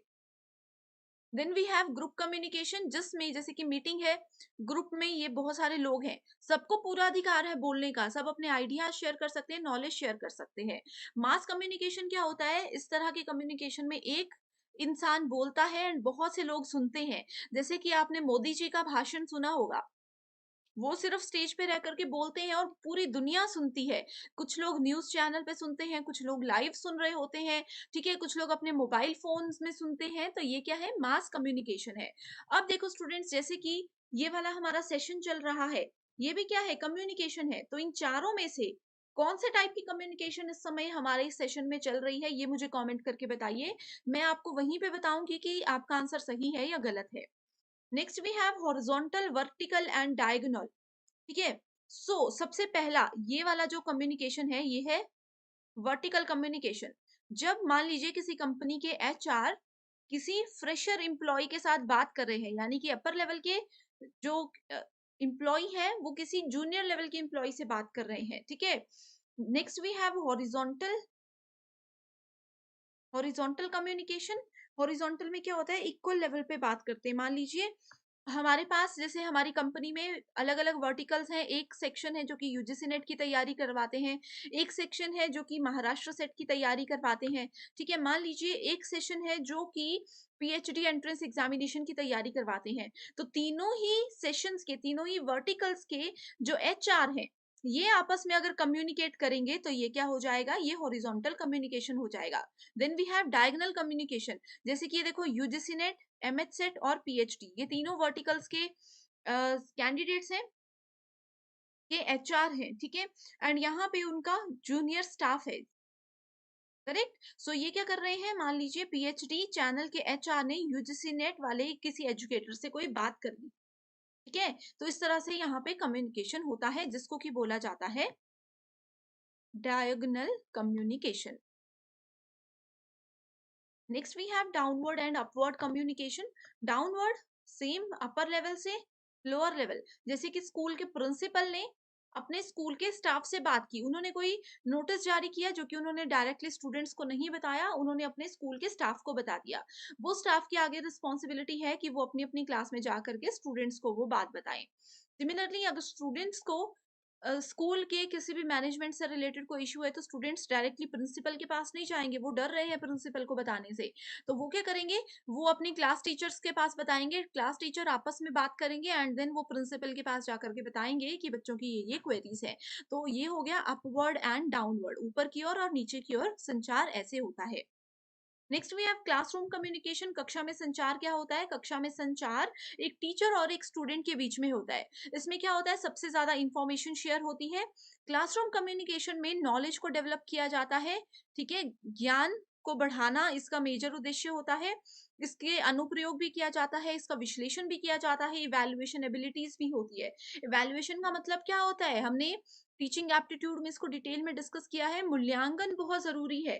क्लासरूम में देखो टीचर ने स्टूडेंट्स को पढ़ाया एंड फिर सेशन के एंड में स्टूडेंट्स को बोला कि बताओ आज जो हमने पढ़ा वो समझ आया, अगर समझ आया तो मुझे फटाफट से बताओ कि क्या क्या चीजें आज हमने पढ़ी।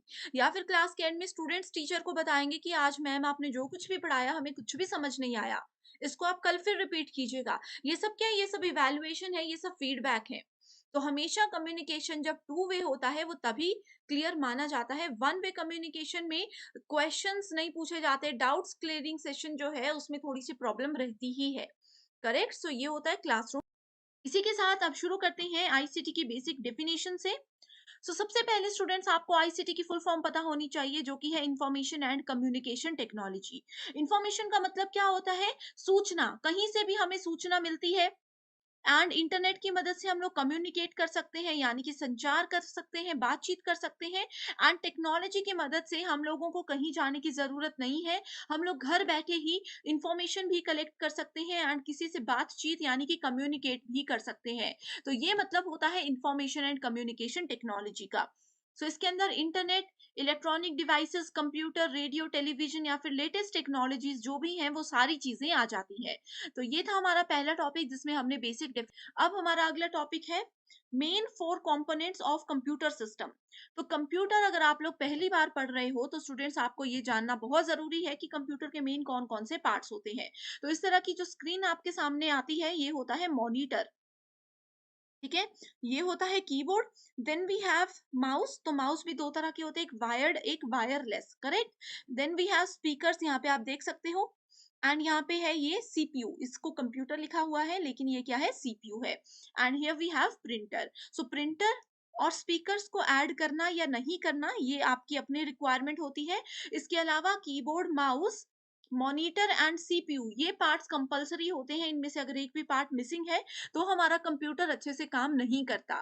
तो ये सभी पार्ट्स को हम अब डिटेल में डिस्कस करने वाले हैं। तो सबसे पहले हम देखेंगे input devices, output devices, processing devices and storage devices. तो इनपुट डिवाइसेस वो डिवाइसेस होती हैं जिसकी मदद से हम डेटा को एंटर कर सकते हैं। अब जैसे कि मैं बोल रही हूँ, मेरी जो आवाज है वो मेरे लैपटॉप के माइक के थ्रू जा रही है, तो माइक क्या हो गया, इनपुट डिवाइसेस हो गई। अब आप लोग अपने कंप्यूटर या मोबाइल में मेरा ये सेशन देख रहे हो तो आप लोगों को आवाज बाहर को आ रही है, यानी कि आउटपुट डिवाइस से आ रही है। तो आउटपुट डिवाइस क्या है, स्पीकर्स है। जैसे कि ये जो कंप्यूटर की स्क्रीन होती है जिसको मॉनिटर बोला जाता है, कंप्यूटर के अंदर जो कुछ भी होता है वो हमें यहाँ पे दिखाई देता है, यानी कि ये आउटपुट है, ये आउटपुट डिवाइस है। कीबोर्ड क्या है, कीबोर्ड एक इनपुट डिवाइस है, क्योंकि इससे हम जो कुछ भी एंटर करेंगे, जो कुछ भी इसमें दबाएंगे, वो सारी चीजें हमारे कंप्यूटर के अंदर चली जाएंगी। सिमिलरली माउस भी क्या है, इनपुट डिवाइस है। अब अगर हम सीपीयू की बात करें, सीपीयू क्या है, ना ही ये इनपुट डिवाइस है, ना ही ये आउटपुट डिवाइस है। सीपीयू को बोला जाता है ब्रेन ऑफ कंप्यूटर, यानी कि कंप्यूटर का दिमाग। अब मेरे हाथ काम कर रहे हैं, मैं जैसे बोल रही हूँ, मैं मुंह से बोल रही हूँ, लिख रही हूँ, ये देखो मैं कुछ भी लिख रही हूँ तो मैं हाथों से लिख रही हूँ, लेकिन ये सारी इंस्ट्रक्शंस मुझे कौन दे रहा है, ये सब इंस्ट्रक्शंस मुझे मेरा दिमाग दे रहा है। वैसे ही कंप्यूटर में हम चाहे प्रिंटर से कोई प्रिंट आउट निकलवाएं, मॉनिटर में कुछ गाने चलाएं, ये सारी चीजों के पीछे कौन होता है, सीपीयू होता है। बताइएगा आप। इसी के साथ अब बात करते हैं अगले टॉपिक की, जो कि है इनपुट डिवाइस। सो इनपुट डिवाइसेस मैंने आपको बता दिए, कुछ एग्जांपल्स हैं जो कि एग्जाम में पूछे जाते हैं। इससे रिलेटेड कैसा क्वेश्चन आता है वो भी अभी हम डिस्कस करेंगे। तो इनपुट डिवाइसेस में पहला है कीबोर्ड, दूसरा है माउस। ये दोनों बिल्कुल बेसिक हैं। जैसे माइक्रोफोन, जैसे मैंने आप लोगों को अभी माइक बताया कि मैं बोल रही हूँ, मेरी आवाज कहाँ से जा रही है, मेरे माइक से मेरे लैपटॉप के अंदर जा रही है। ठीक है, वैसे ही जॉयस्टिक होता है, ये गेमिंग के लिए यूज होता है, ट्रैक बॉल भी यूज होता है। देन वी हैव स्कैनर, यानी कि कोई कागज आपके पास है, उस कागज को अगर आपने इमेज के फॉर्मेट में एंटर करवाना है, अंदर रखना है अपने कंप्यूटर में या लैपटॉप में, तो स्कैनर यूज होता है। टच स्क्रीन मोबाइल्स आप यूज करते हो तो वो भी क्या है, इनपुट डिवाइस है। वेब कैम जो कैमरा होता है वो भी इनपुट डिवाइस है। तो ये लिस्ट आपको याद रख लेनी है। Next we have output devices, जो कि हमें रिजल्ट्स बाहर डिस्प्ले करवाती है। तो डिस्प्ले करवाने के लिए सबसे पहले मॉनिटर, हेडफोन्स जिससे कि आवाज बाहर हमें सुनाई देती है, स्क्रीन प्रोजेक्टर यानी कि कंप्यूटर के अंदर जो कुछ भी चल रहा है वो हम वॉल पर इसके थ्रू देख सकते हैं, तो ये हमें रिजल्ट आउट करके दे रहा है। प्रिंटर क्या करता है, कंप्यूटर के अंदर जो फोटो है, जो भी पेपर है, उसको एक कागज में हमें निकाल कर देता है। सिमिलरली प्लॉटर होता है, प्रिंटर प्लॉटर सेम ही फैमिली से बिलोंग करते हैं। Sound card, speaker, video card, ये सब हमने बता दिए, जीपीएस लोकेशन। तो ये सब क्या है, ये सब के सब आउटपुट डिवाइसेस है। अब नेक्स्ट टॉपिक आता है कीबोर्ड। आप बोलोगे कीबोर्ड तो आ गया मैम, ऑलरेडी हमने इनपुट डिवाइसेस में इसको कवर कर दिया, लेकिन कीबोर्ड अपने आप में ये एक बहुत बड़ा टॉपिक है यूजीसी नेट एग्जामिनेशन के लिए। सो कीबोर्ड पे बहुत सारी कीज होती हैं। अब यहाँ पे एक होमवर्क क्वेश्चन नोट कर लीजिए। टोटल नंबर ऑफ कीज कितनी होती है एक जनरल कीबोर्ड में?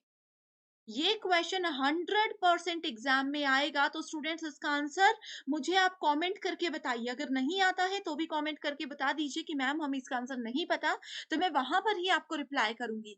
एंड अगर आपको इसका आंसर आता है तो भी कमेंट कर दीजिए, ताकि बाकी के स्टूडेंट्स को भी मदद मिल जाए। टोटल कितने बटन्स होते हैं कीबोर्ड में, कितनी कीज होती हैं, ये आपने बताना है। अब देखो, ये जितनी भी कीज हैं, इसको छोटे छोटे हिस्सों में डिवाइड किया गया है। तो सबसे ऊपर वाला हिस्सा जो आता है, ये आता है function keys. So function keys होती है F1 से F12 तक। कॉर्नर वाली की जिसमें ESC लिखा होता है, ये होती है एस्केप की। करेक्ट। देन वी हैव ये बड़ा सा, इसको बोला जाता है स्पेस बार। यहाँ पे कंट्रोल बटन, यहाँ पे कंट्रोल बटन। अब आप बोलोगे कि दो बार एक ही बटन क्यों है? अब देखो, जैसे कि कीबोर्ड में ये वाला जो एरिया होता है ना, ये वाला एरिया, इसमें बेसिक A to Z होते हैं। ठीक है, A से Z तक के यहाँ पे अल्फाबेट्स होते हैं। अगर हमें ये आधे में डिवाइड करते हैं, अगर ये वाले कीज को प्रेस करना है तो ये वाले कंट्रोल के साथ कर सकते हैं, एंड बाकी के कीज को प्रेस करना है तो इस कंट्रोल के साथ कर सकते हैं। तो फिंगर्स इजीली मूव हो जाती हैं। करेक्ट। सो ये बटन क्या होता है, ये होता है एंटर बटन, जिससे कि हम कुछ लिखते हुए इसके बाद अगली लाइन पर आते हैं। मैंने अपना नाम लिख दिया, अगली लाइन पे आना है तो एंटर प्रेस कर सकते हैं। ये वाला जो बटन है, ये होता है बैक स्पेस, यानी कि एक स्पेस पीछे जाना है। करेक्ट। ये होता है हमारे पास डायरेक्शनल कीज, जिसको की एरो कीज के नाम से भी जाना जाता है।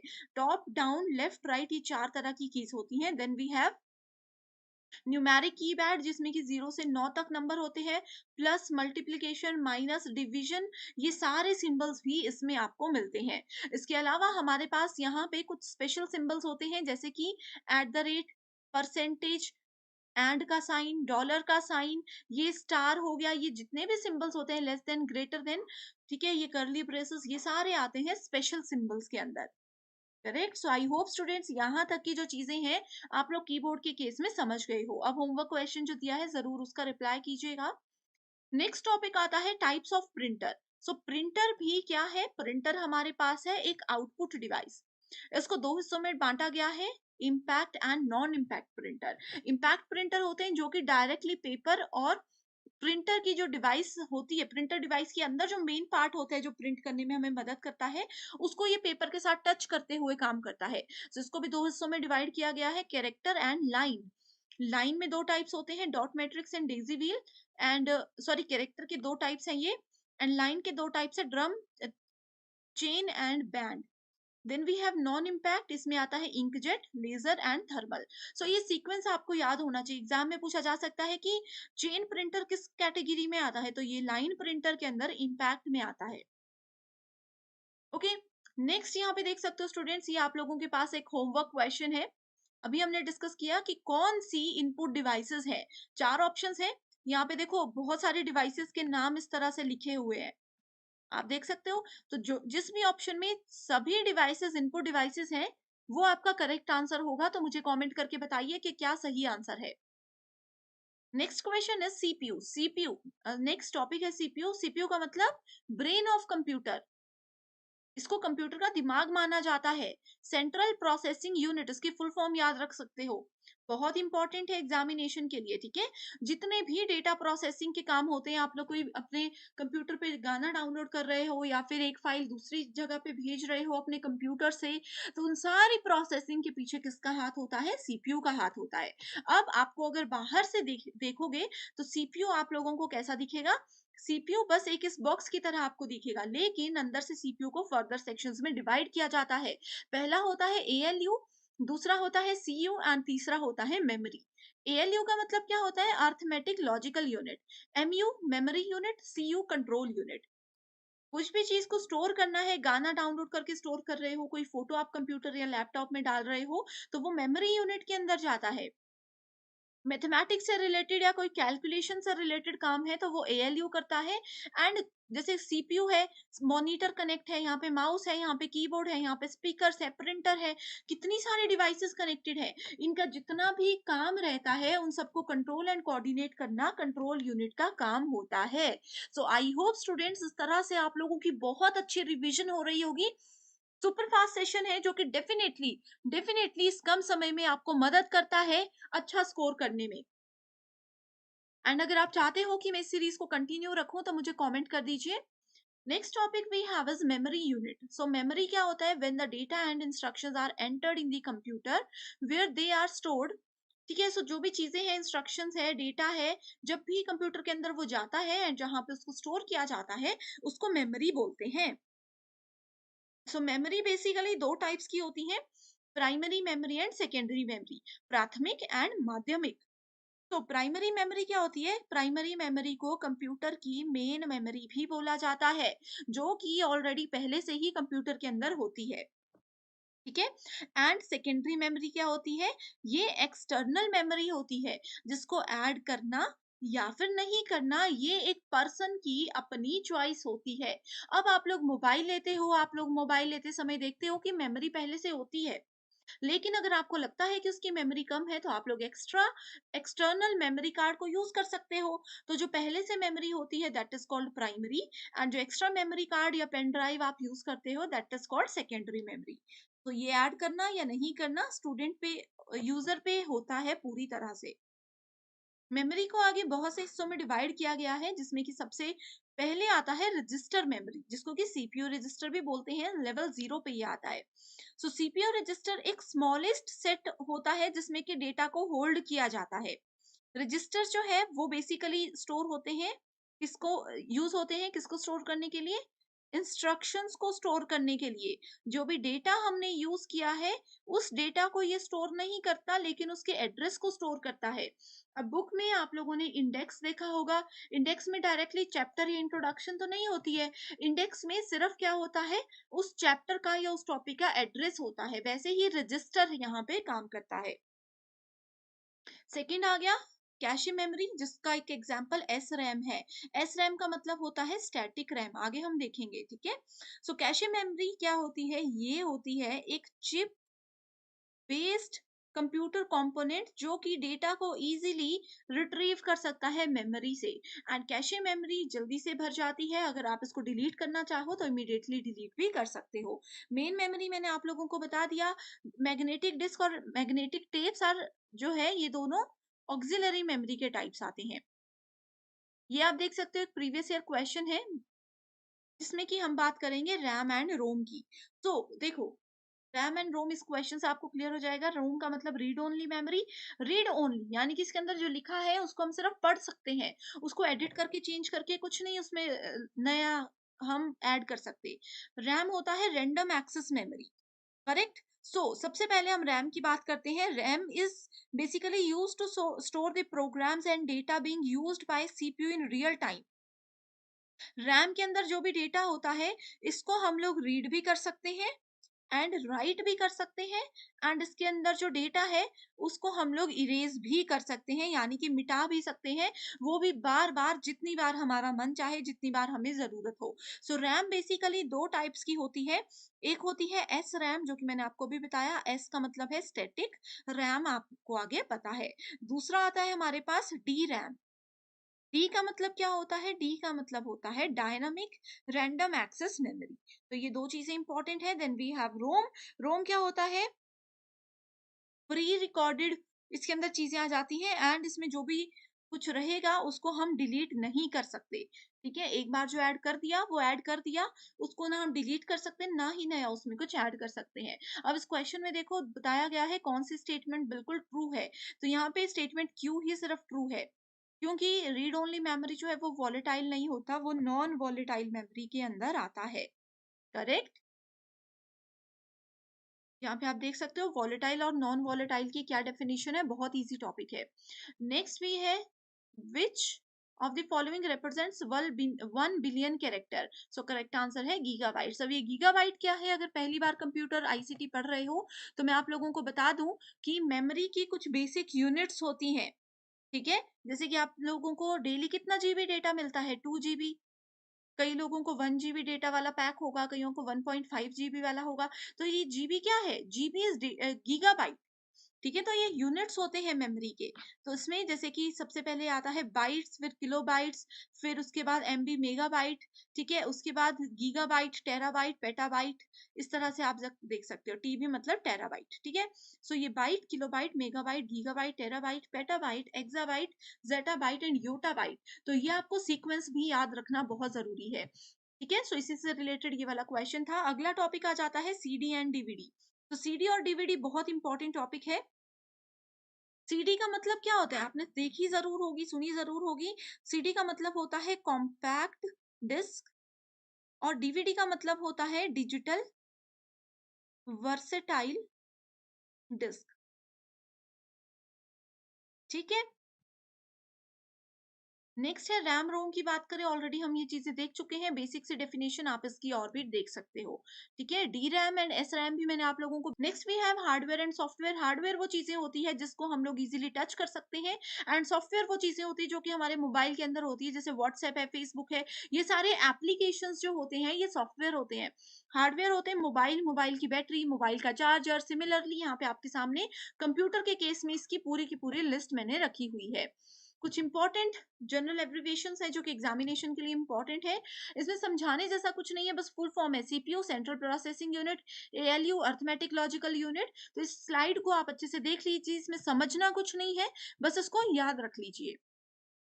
Next we have internet. Internet आप सभी यूज कर रहे हो। एक जगह पर बैठकर इंटरनेट की मदद से पूरे वर्ल्ड में हम लोग कहीं पे भी किसी भी फाइल को डाउनलोड कर सकते हैं, कुछ भी यूज कर सकते हैं। नेक्स्ट आ जाता है हमारे पास कॉमन इंटरनेट टर्म्स, जिसमें कि HTTP, HTTPS। इसमें भी आपको ज्यादा याद रखने की जरूरत नहीं है। हाइपरटेक्स्ट ट्रांसफर प्रोटोकॉल इसकी फुल फॉर्म है। आईपी एड्रेस हर एक कंप्यूटर का यूनिक एड्रेस होता है। ईमेल को हम आगे डिटेल में देखते हैं। सोशल मीडिया जैसे कि फेसबुक, ट्विटर, इंस्टाग्राम, ये सब। ई कॉमर्स जैसे कि अमेजोन वगैरह हम लोग यूज करते हैं। नेक्स्ट है वेबसाइट। वेबसाइट क्या होती है? Website is a collection of different web pages. ठीक है, अब वेबसाइट फेसबुक आपने चलाई है, फेसबुक में क्या है, बहुत सारे छोटे छोटे वेब पेजेस हैं जिनको मिलाकर एक वेबसाइट बनती है। वेब ब्राउजर्स क्या होते हैं? इसके एक एग्जांपल आप देख सकते हो। गूगल क्रोम आपने सुना होगा, जिसकी मदद से हम लोग गूगल पे जाकर के कुछ भी सर्च कर सकते हैं। तो ये सारे इसके एग्जाम्पल है। ठीक है, सो ये प्रीवियस ईयर क्वेश्चन है। यहाँ से आपको एक आइडिया हो जाएगा कि कैसे किस टॉपिक से कैसे क्वेश्चंस आते हैं। Next we have email. Email क्या होता है? प्रोफेशनल एक तरीका है किसी एक जगह से दूसरी जगह पे मेल करना, किसी एक जगह से दूसरी जगह पे फाइल्स को ट्रांसफर करना। ठीक है, सो ईमेल के डिफरेंट टाइप्स होते हैं। टू में आता है उस पर्सन का ईमेल आईडी जिसको हमने मेल भेजना है। सब्जेक्ट में आता है कि क्या हमारा मेल भेजने का टॉपिक है। किसी को फाइल भेजनी है, यहाँ पे क्लिक करके फाइल को सिलेक्ट कर लीजिए, जैसे व्हाट्सएप पे किसी को फोटो भेजते हैं, एंड आप इजीली यहाँ पे सेंड का बटन प्रेस कर सकते हो। देन ईमेल आईडी से रिलेटेड एक बेसिक टर्म है जिसका नाम है बीसीसी। बीसीसी का मतलब होता है blind carbon copy. Similarly CC भी पूछा जा सकता है, जिसका मतलब होता है कार्बन कॉपी। ठीक है, सो यहाँ पे आप देख सकते हो, ये भी एक प्रीवियस ईयर क्वेश्चन है बीसीसी और सीसी से रिलेटेड। नेक्स्ट आता है लैन मैन वैन। लैन का full form local area network. इसको मैं एक एग्जांपल की मदद से ही आपको बता देना चाहती हूँ। तो लोकल एरिया नेटवर्क, वैन wide area network, metropolitan area network यानी कि मैन। तो ये क्वेश्चन है, अगर एक ही बिल्डिंग में छोटे लेवल पे काम करना है, सबसे छोटा होता है लैन, उससे बड़ा होता है मैन, और सबसे बड़ा होता है वैन। वैन का एक एग्जांपल है इंटरनेट, जो कि पूरे वर्ल्ड को हमें कनेक्ट करने में मदद करता है। लास्ट टॉपिक है वायरस। वायरस क्या होता है? वायरस आपको पता है, हमारे कंप्यूटर में कोई ऐसी फाइल आ जाती है जिसकी वजह से हमारे कंप्यूटर को नुकसान पहुंच सकता है, तो वो होता है वायरस। एंड इसको बचाने के लिए हम लोग अपने कंप्यूटर में या मोबाइल में एंटीवायरस का यूज कर सकते हैं। स्टूडेंट्स, आई होप आपको ये पता होगा कि वायरस की फुल फॉर्म क्या होती है। जैसे कि सीपीयू एक टर्म है जिसकी फुल फॉर्म है, वैसे वायरस की भी फुल फॉर्म होती है जो कि एग्जाम में पूछी जाती है, यूजीसी नेट एग्जाम में, और सेट एग्जाम में भी इसको पूछा जाता है। तो आप लोग इसके लिए इसकी फुल फॉर्म मुझे कमेंट करके बताइए, ठीक है। तो वायरस क्या करता है, हमारे मोबाइल में, हमारे कंप्यूटर में आ जाता है, एंड अगर उसी कंप्यूटर या मोबाइल से हम किसी को कोई फोटो भेजते हैं या फिर कोई फाइल भेजते हैं, कोई गाना भेजते हैं, तो उसी के साथ वो बाहर चला जाता है। वायरस हमारे सिस्टम में है। इसकी पहचान कैसे होती है कि हमारा सिस्टम स्लो हो जाता है, बहुत हैंग होता है, जो काम हम करवाना चाहते हैं उसके अलावा वो कुछ और ही काम करता रहता है। इसका मतलब होता है कि हमारे कंप्यूटर या मोबाइल में वायरस है। अगर आपको भी ऐसा लगता है कि आपके सिस्टम में वायरस है, तो आप मुझे कमेंट करके बता सकते हो। इसमें हम और भी ज़्यादा डिस्कशन कर सकते हैं। इस टॉपिक पर एक सेपरेट सेशन मैं आपके लिए लेने वाली हूँ, क्योंकि ये टॉपिक बहुत ज़्यादा इंपॉर्टेंट है। एंड इसी से रिलेटेड एक क्वेश्चन है जो कि एक्सपेक्टेड क्वेश्चन है। Which of these was the first computer virus? So पहला कंप्यूटर वायरस कौन सा? पहले हम देखेंगे सस्टेनेबल डेवलपमेंट गोल्स, जिसको कि एसडीजी के नाम से जाना जाता है। हिंदी मीडियम स्टूडेंट्स यहाँ पे हिंदी में ये सारे नाम देख सकते हैं। सो एग्जाम में सबसे पहले पूछा जाता है कि कितने गोल्स होते हैं। सो एसडीजी के अंदर टोटल 17 गोल्स होते हैं। दूसरा इंपॉर्टेंट पॉइंट इससे रिलेटेड ये है कि एग्जाम में पूछा जाएगा कि एसडीजी के 17 गोल में से सेकंड नंबर पर कौन सा गोल आता है, तो वो आता है गोल नंबर 2 यानी कि जीरो हंगर।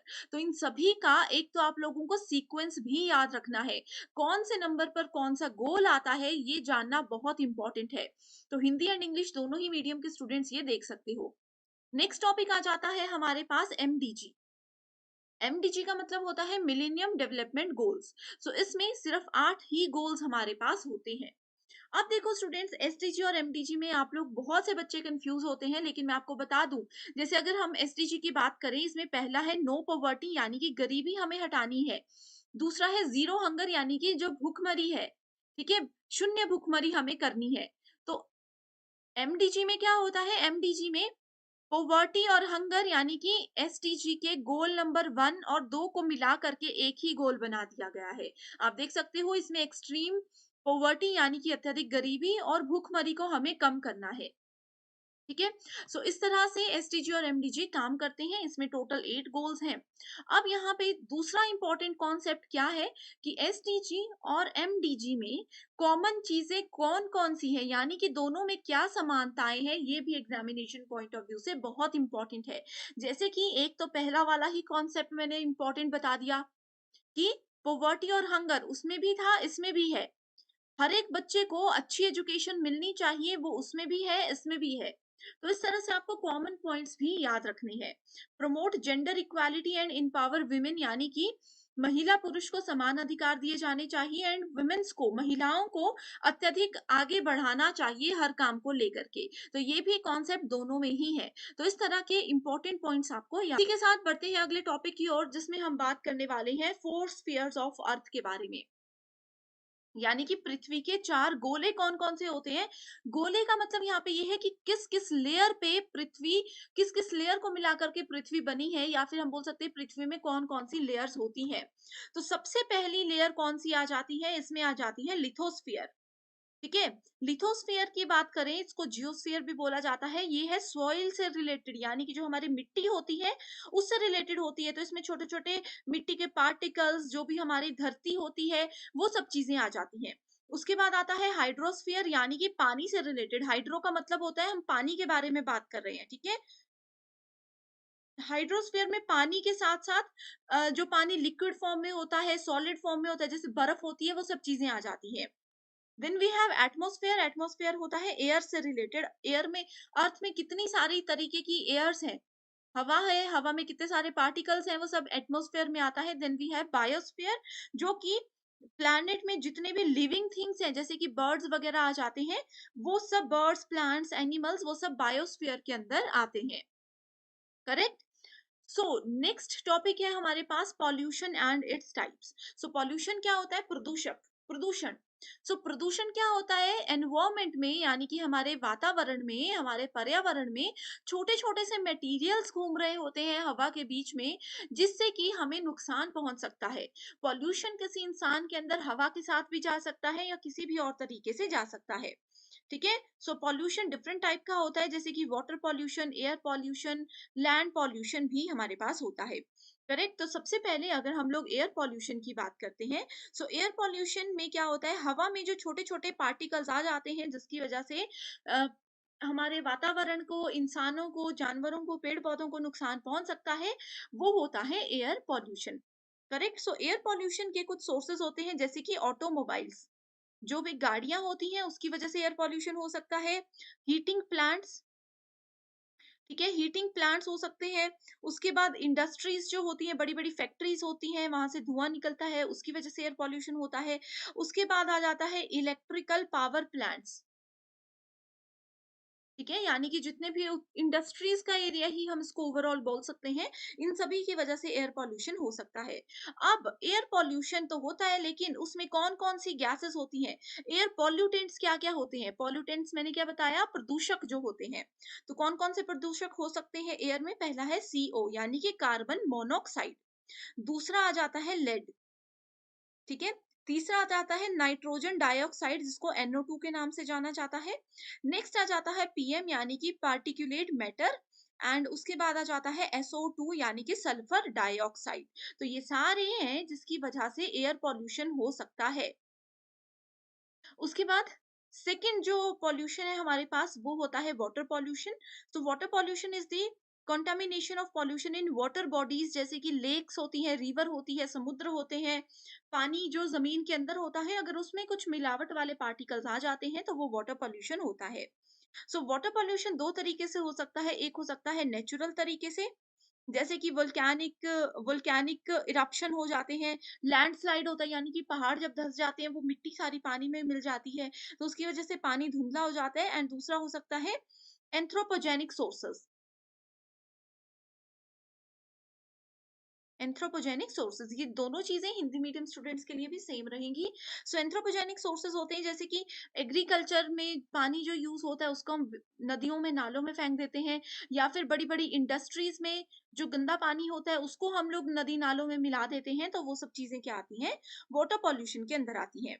तो वाटर पॉल्यूशन एग्रीकल्चर की वजह से, इंडस्ट्री की वजह से, जो भी नेचुरल पॉल्यूटेंट्स हो सकते हैं उनकी वजह से, लैंडस्लाइड वगैरह, इन सब चीजों की वजह से हो सकता है। Okay, then we have third type, that is land pollution. So land pollution क्या करता है? Land pollution is the destruction of Earth's land surfaces directly और indirectly as a result of man's activity. So इंसान की वजह से, किसी भी इंसान की किसी एक्टिविटी की वजह से, या फिर किसी भी और वजह से, जब हमारे लैंड में यानी कि हमारी भूमि में प्रदूषण फैल जाता है तो उसको लैंड पोल्यूशन बोला जाता है। ठीक है, सो इसका सबसे पहला बड़ा रीजन है एग्रीकल्चर। ठीक है, एग्रीकल्चर क्या होता है कि खेती बाड़ी करते समय कोई गलत स्प्रे हमने कर दी, कोई गलत कीटनाशक हमने डाल दिया, जिसकी वजह से हमारी भूमि में भूमि उसको नहीं संभाल पाई, एंड वो पूरा का पूरा पॉल्यूशन हो जाता है उस मिट्टी में, वो मिट्टी खराब हो जाती है, वो अनउपजाऊ हो सकती है। उसके बाद इसमें आ जाता है एशेस। ठीक है, कुछ चीज हम जला रहे हैं, जैसे कि अगर प्लास्टिक हम जलाते हैं, उस वक्त हमें लगेगा कि प्लास्टिक वो बिल्कुल इकट्ठा होकर के छोटा सा एक पार्टिकल बन गया, लेकिन वो पार्टिकल जब जमीन के अंदर जाता है तो वो पूरी जमीन को खराब कर देता है। तो इस तरह से हो सकता है land pollution. Next noise pollution भी हो सकता है, जिसको कि ध्वनि प्रदूषण के नाम से जाना जाता है। ध्वनि प्रदूषण हो सकता है जैसे कि घर में कोई बहुत जोर से टीवी लगा रहे हैं, फूड मिक्सर है, पार्टीज होती है, डीजेस होते हैं, तो ये सब क्या होते हैं, ये सारी की सारी चीजें आ जाती हैं आपके, निकल लीजिए। नेक्स्ट इंपॉर्टेंट टॉपिक है जिसका नाम है इंपॉर्टेंट एग्रीमेंट्स। ठीक है, सो इंपॉर्टेंट एग्रीमेंट्स में सबसे पहला एग्रीमेंट आता है पेरिस एग्रीमेंट, जिसको कॉप 21 के नाम से भी जाना जाता है। So, Paris Agreement was adopted by 196 countries at UNFCCC Conference of the Parties 21, जो कि पेरिस में हुआ था। सो 12 दिसंबर 2015 को पेरिस में ये एग्रीमेंट हुआ था, इसीलिए इसका नाम पेरिस एग्रीमेंट है। एंड ये कॉप कॉन्फ्रेंस ऑफ पार्टीज जो है उसके 21st नंबर पर आता है, इसलिए इसको कॉप 21 बोला जाता है। पेरिस एग्रीमेंट का मेजर फोकस किस पे था? ग्रीन हाउस गैस की एमिशन पर था। एग्जाम में ये जरूर आता है, एग्जाम में बस यही पूछेगा कि पेरिस एग्रीमेंट कब हुआ था एंड मेजर पॉइंट इसका क्या था, तो वो ये था कि इसमें ग्रीन हाउस गैसेस की एमिशन को, यानी कि इसके कम से कम यूज को हमें यहाँ पे लोगों तक पहुंचाना है। नेक्स्ट आ जाता है मॉन्ट्रियल प्रोटोकॉल। तो इसमें क्या है, इसमें बेसिकली ओजोन लेयर के साथ हम काम करते हैं, ओजोन डिप्लीशन जो हो रही है उससे रिलेटेड यहाँ पे काम किया जाता है। तो मॉन्ट्रियल प्रोटोकॉल को साइन कब किया गया था? 1987 में इसको साइन किया गया था, एंड 1989 में इसको अच्छे से काम पे लाया गया था। ठीक है, सो ओजोन लेयर की बात हो रही है, that means we are talking about ozone. Montreal protocol की बात हो रही है, that means we are talking about ozone depletion. Next आ जाता है हमारे पास Kyoto protocol. So Kyoto protocol 1992 united nation framework convention on climate change, जिसको कि अभी हमने यूएनएफसीसीसी फर्स्ट उसमें पढ़ा था, ये इसकी फुल फॉर्म है, याद रख लीजिएगा। ठीक है, सो क्योटो प्रोटोकॉल को क्या बोला जाता है? क्योटो प्रोटोकॉल को जापान कॉप भी बोला जाता है, क्योंकि जापान में एक सिटी का नाम है क्योटो, जहां पे ये हुआ था। ये कब हुआ था? ये 11 दिसंबर 1997 को अडॉप्ट कर दिया गया था, एंड इसमें टोटल 39 इंडस्ट्रियलाइज कंट्री है, यानी कि जो जो कंट्रीज में बहुत ज्यादा इंडस्ट्रीज हैं वो सारी कंट्रीज ने इसमें पार्टिसिपेट किया था। And under this, a country can finance carbon dioxide saving measures in another country and thus offset its own emission। ठीक है, सो कार्बन डाइऑक्साइड, ज्यादा कुछ याद मत रखिए, ग्लोबल वार्मिंग एंड CO2 यानी कि कार्बन डाइऑक्साइड की जहां पे बात हो रही है वहां पे हम क्योटो प्रोटोकॉल की बात कर रहे हैं, बस आपको ये याद रखना है।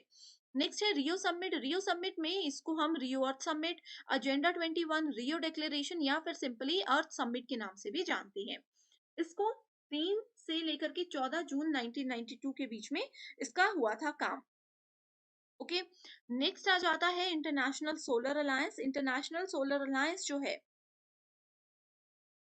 इसको कब लाया गया था फोर्स में? ये आप लोगों के लिए एक होमवर्क क्वेश्चन है कि इसको कब फोर्स में लाया गया था।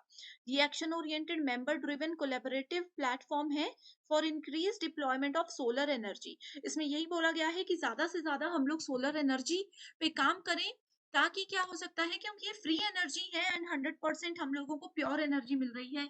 अगर हम ज़्यादा से ज़्यादा सोलर एनर्जी को यूज़ करेंगे तो हमें आर्टिफिशियल एनर्जी बनाने की ज़रूरत नहीं है। इसीलिए आपने देखा होगा कि आज के समय पे सोलर पावर प्लांट्स, ठीक है, सोलर लाइट्स घरों में यूज़ होती है, स्ट्रीट लाइट सोलर बेस्ड है, मोबाइल चार्जर सोलर बेस्ड है, तो इसीलिए यहाँ पे किया गया है इस चीज़ पर फोकस। अभी देखो स्टूडेंट्स, 26 जनवरी 2023, अगर आप लोगों ने जो दिल्ली में परेड होती है, वो परेड देखी होगी, तो इंटरनेशनल सोलर अलायंस की ओर से भी वहां पे एक झांकी निकाली गई थी एंड उसमें उन्होंने ये साफ साफ बताया था कि इंडिया में एक कौन सा वो ऐसा स्टेट है जो कि 100% सोलर पावर का अब यूज कर रहा है। ये अगर आप लोगों ने नहीं सुना था तो आप इसको जल्दी से गूगल पे सर्च करके मुझे कमेंट करके बता सकते हो, एंड अगर आपको इसका आंसर नहीं पता तो भी आप मुझे कमेंट करके बताइए, मैं आपको वहां पर ही रिप्लाई कर दूंगी।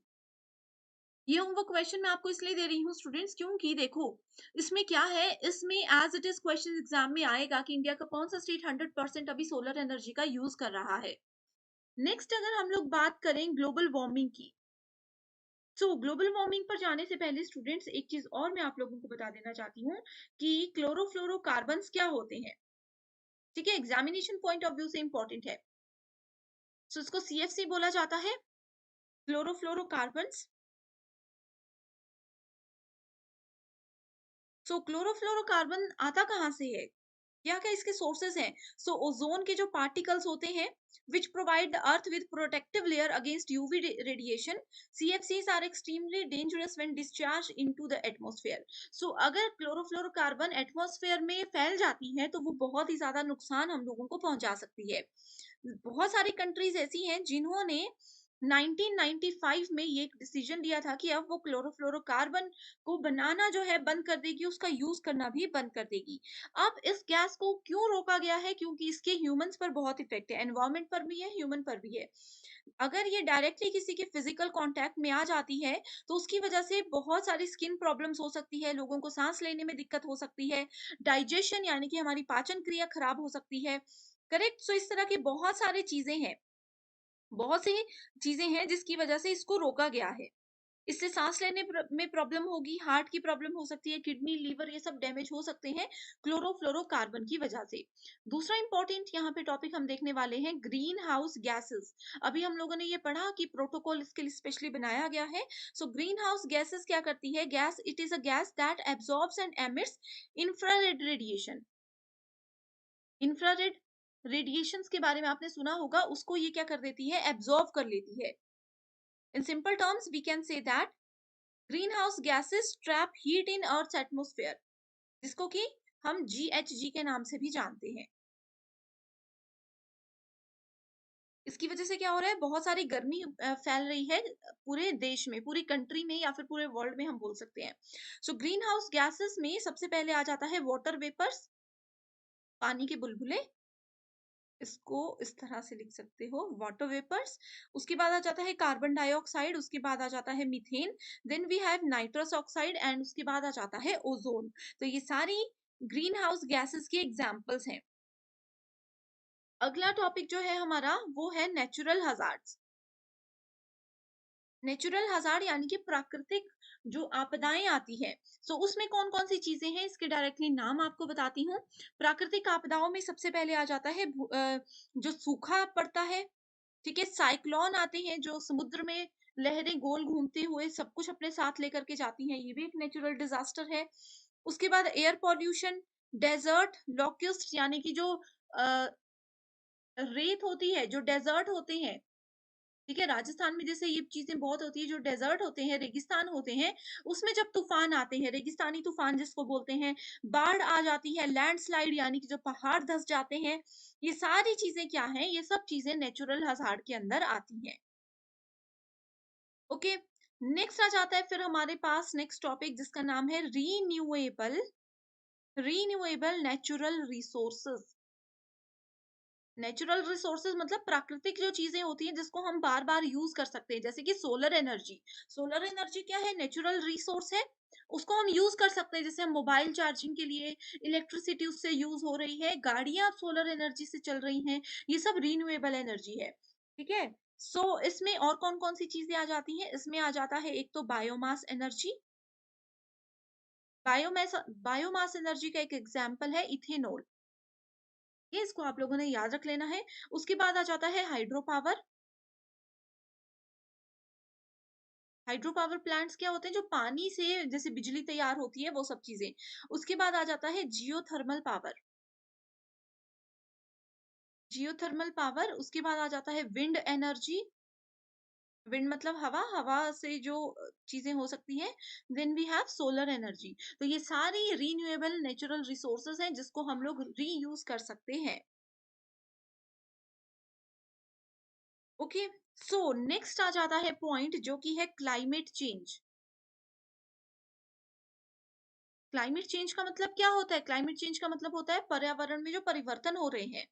ठीक है, सो पर्यावरण में सबसे ज्यादा परिवर्तन आपने ये देखा होगा जिसका नाम है ग्लोबल वार्मिंग।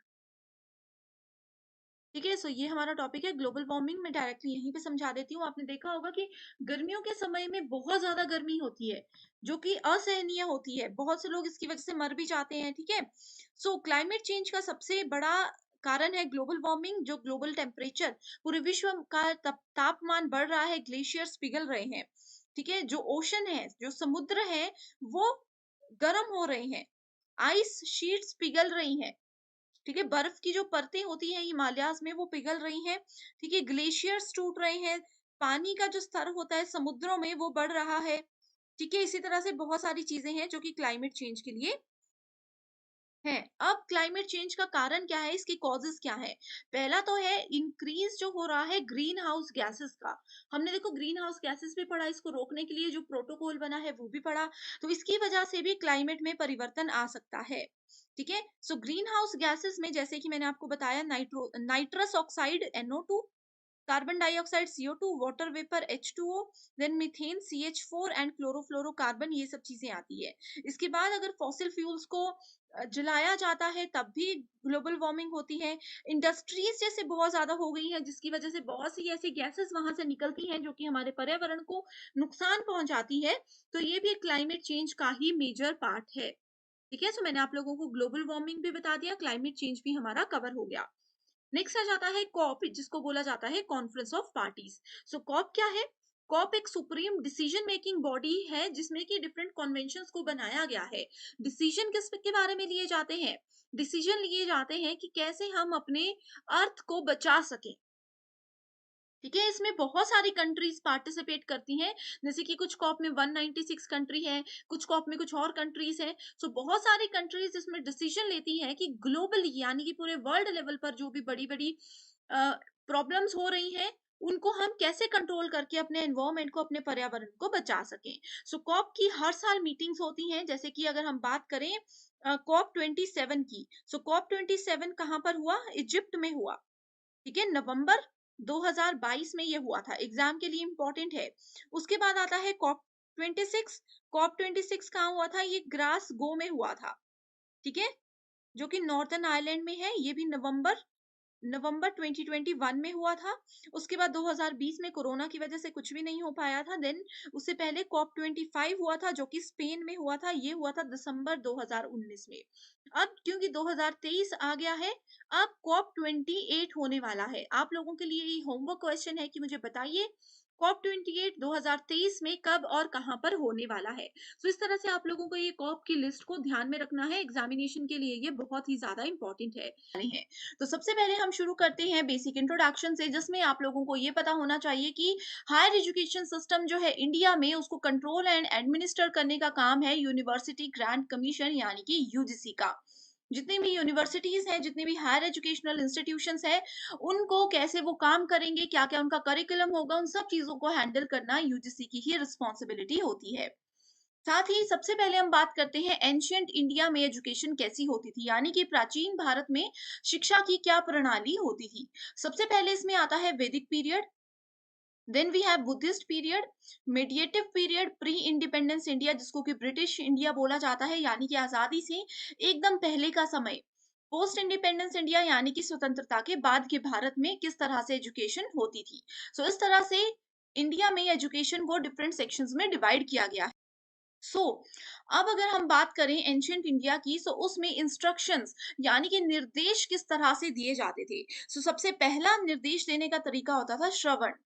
ठीक है, श्रवणा जिसको बोला जा सकता है इंग्लिश में। सो श्रवण का मतलब होता है सुनना। इसमें क्या होता था कि टीचर जो भी गुरु होते थे वो बोलते थे, एंड शिष्य जो होते थे, स्टूडेंट्स जो होते थे, वो सुनते थे एंड उन चीजों को याद रखते थे। दूसरा होता है मनना। सो मनना में क्या होता है, वो मनन करते थे। मनन करने का मतलब होता है उस चीज के बारे में सोचना। ठीक है, इसमें क्या होता था, जो भी स्टूडेंट होते थे वो खुद से सोचते थे, खुद से ही ज्ञान प्राप्त करते थे एंड सोच सोच कर वो चीजों को समझते थे। इसको सेल्फ इंट्रोस्पेक्शन भी बोला जाता है। तीसरा आता था निधि ध्यासना। सो ये क्या होता है, ये सच और झूठ और रियल वर्ल्ड से जो भी चीजें हम सीखते हैं, जैसे कि हम होता है ना, हम बोलते हैं कि जीवन हमें बहुत कुछ सिखाता है, लाइफ हमें बहुत कुछ सिखाती है। तो वही चीज इसके अंदर आती थी कि इंसान इस समय पे जो स्टूडेंट्स होते थे वो रियल लाइफ एग्जांपल्स के साथ बहुत सी चीजें सीख जाते थे। Then we have Shruti. Shruti का मतलब होता है knowledge was practically called as shrutis. जैसे कि अभी जिस चीज को हम प्रैक्टिकल अप्रोच बोलते हैं, किसी भी चीज को अगर हम थ्योरी सीख रहे हैं उसके बाद प्रैक्टिकली करेंगे तो हम अच्छे से उस चीज को समझ जाएंगे। हैंड ऑन प्रैक्टिस जिसको आज के समय पे बोला जाता है, वो उस समय श्रुति के नाम से जाना जाता था। नेक्स्ट आता है करिकुलम इन एंशिएंट टाइम्स, यानी कि प्राचीन काल में पाठ्यक्रम कैसे हुआ करते थे। तो मनुष्य जाति का विज्ञान जिसको कि एंथ्रोपोलॉजी बोला जाता है, वो भी उस समय पे गुरु उनको सिखाते थे। Then we have astronomy, economics, Hindi medium students यहाँ पे देख सकते हो। Then we have epistemology, then we have geology, ethnology, human organics, then we have mathematics and military science. So ये सारे सब्जेक्ट्स होते थे जो कि प्राचीन काल में सिखाए जाते थे।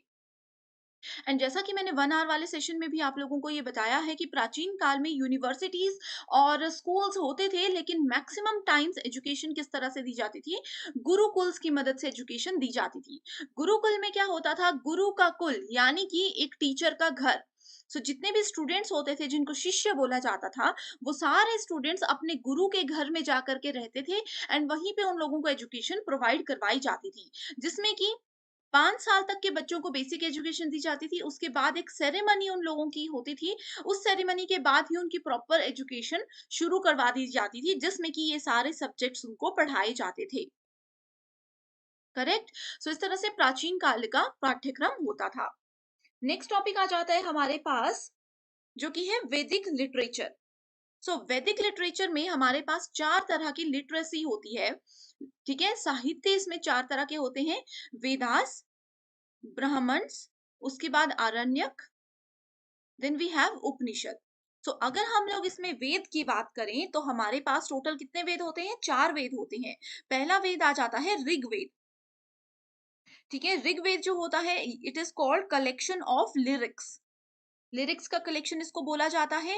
एंड ये ओल्डेस्ट यानी कि सबसे पुराना वेद है पूरे वर्ल्ड में। इसमें 1028 हाइम्स है, 10580 वर्सेस हैं एंड 10 मंडल्स हैं। ठीक है, सो इस तरह से आपने इसको याद रखना है।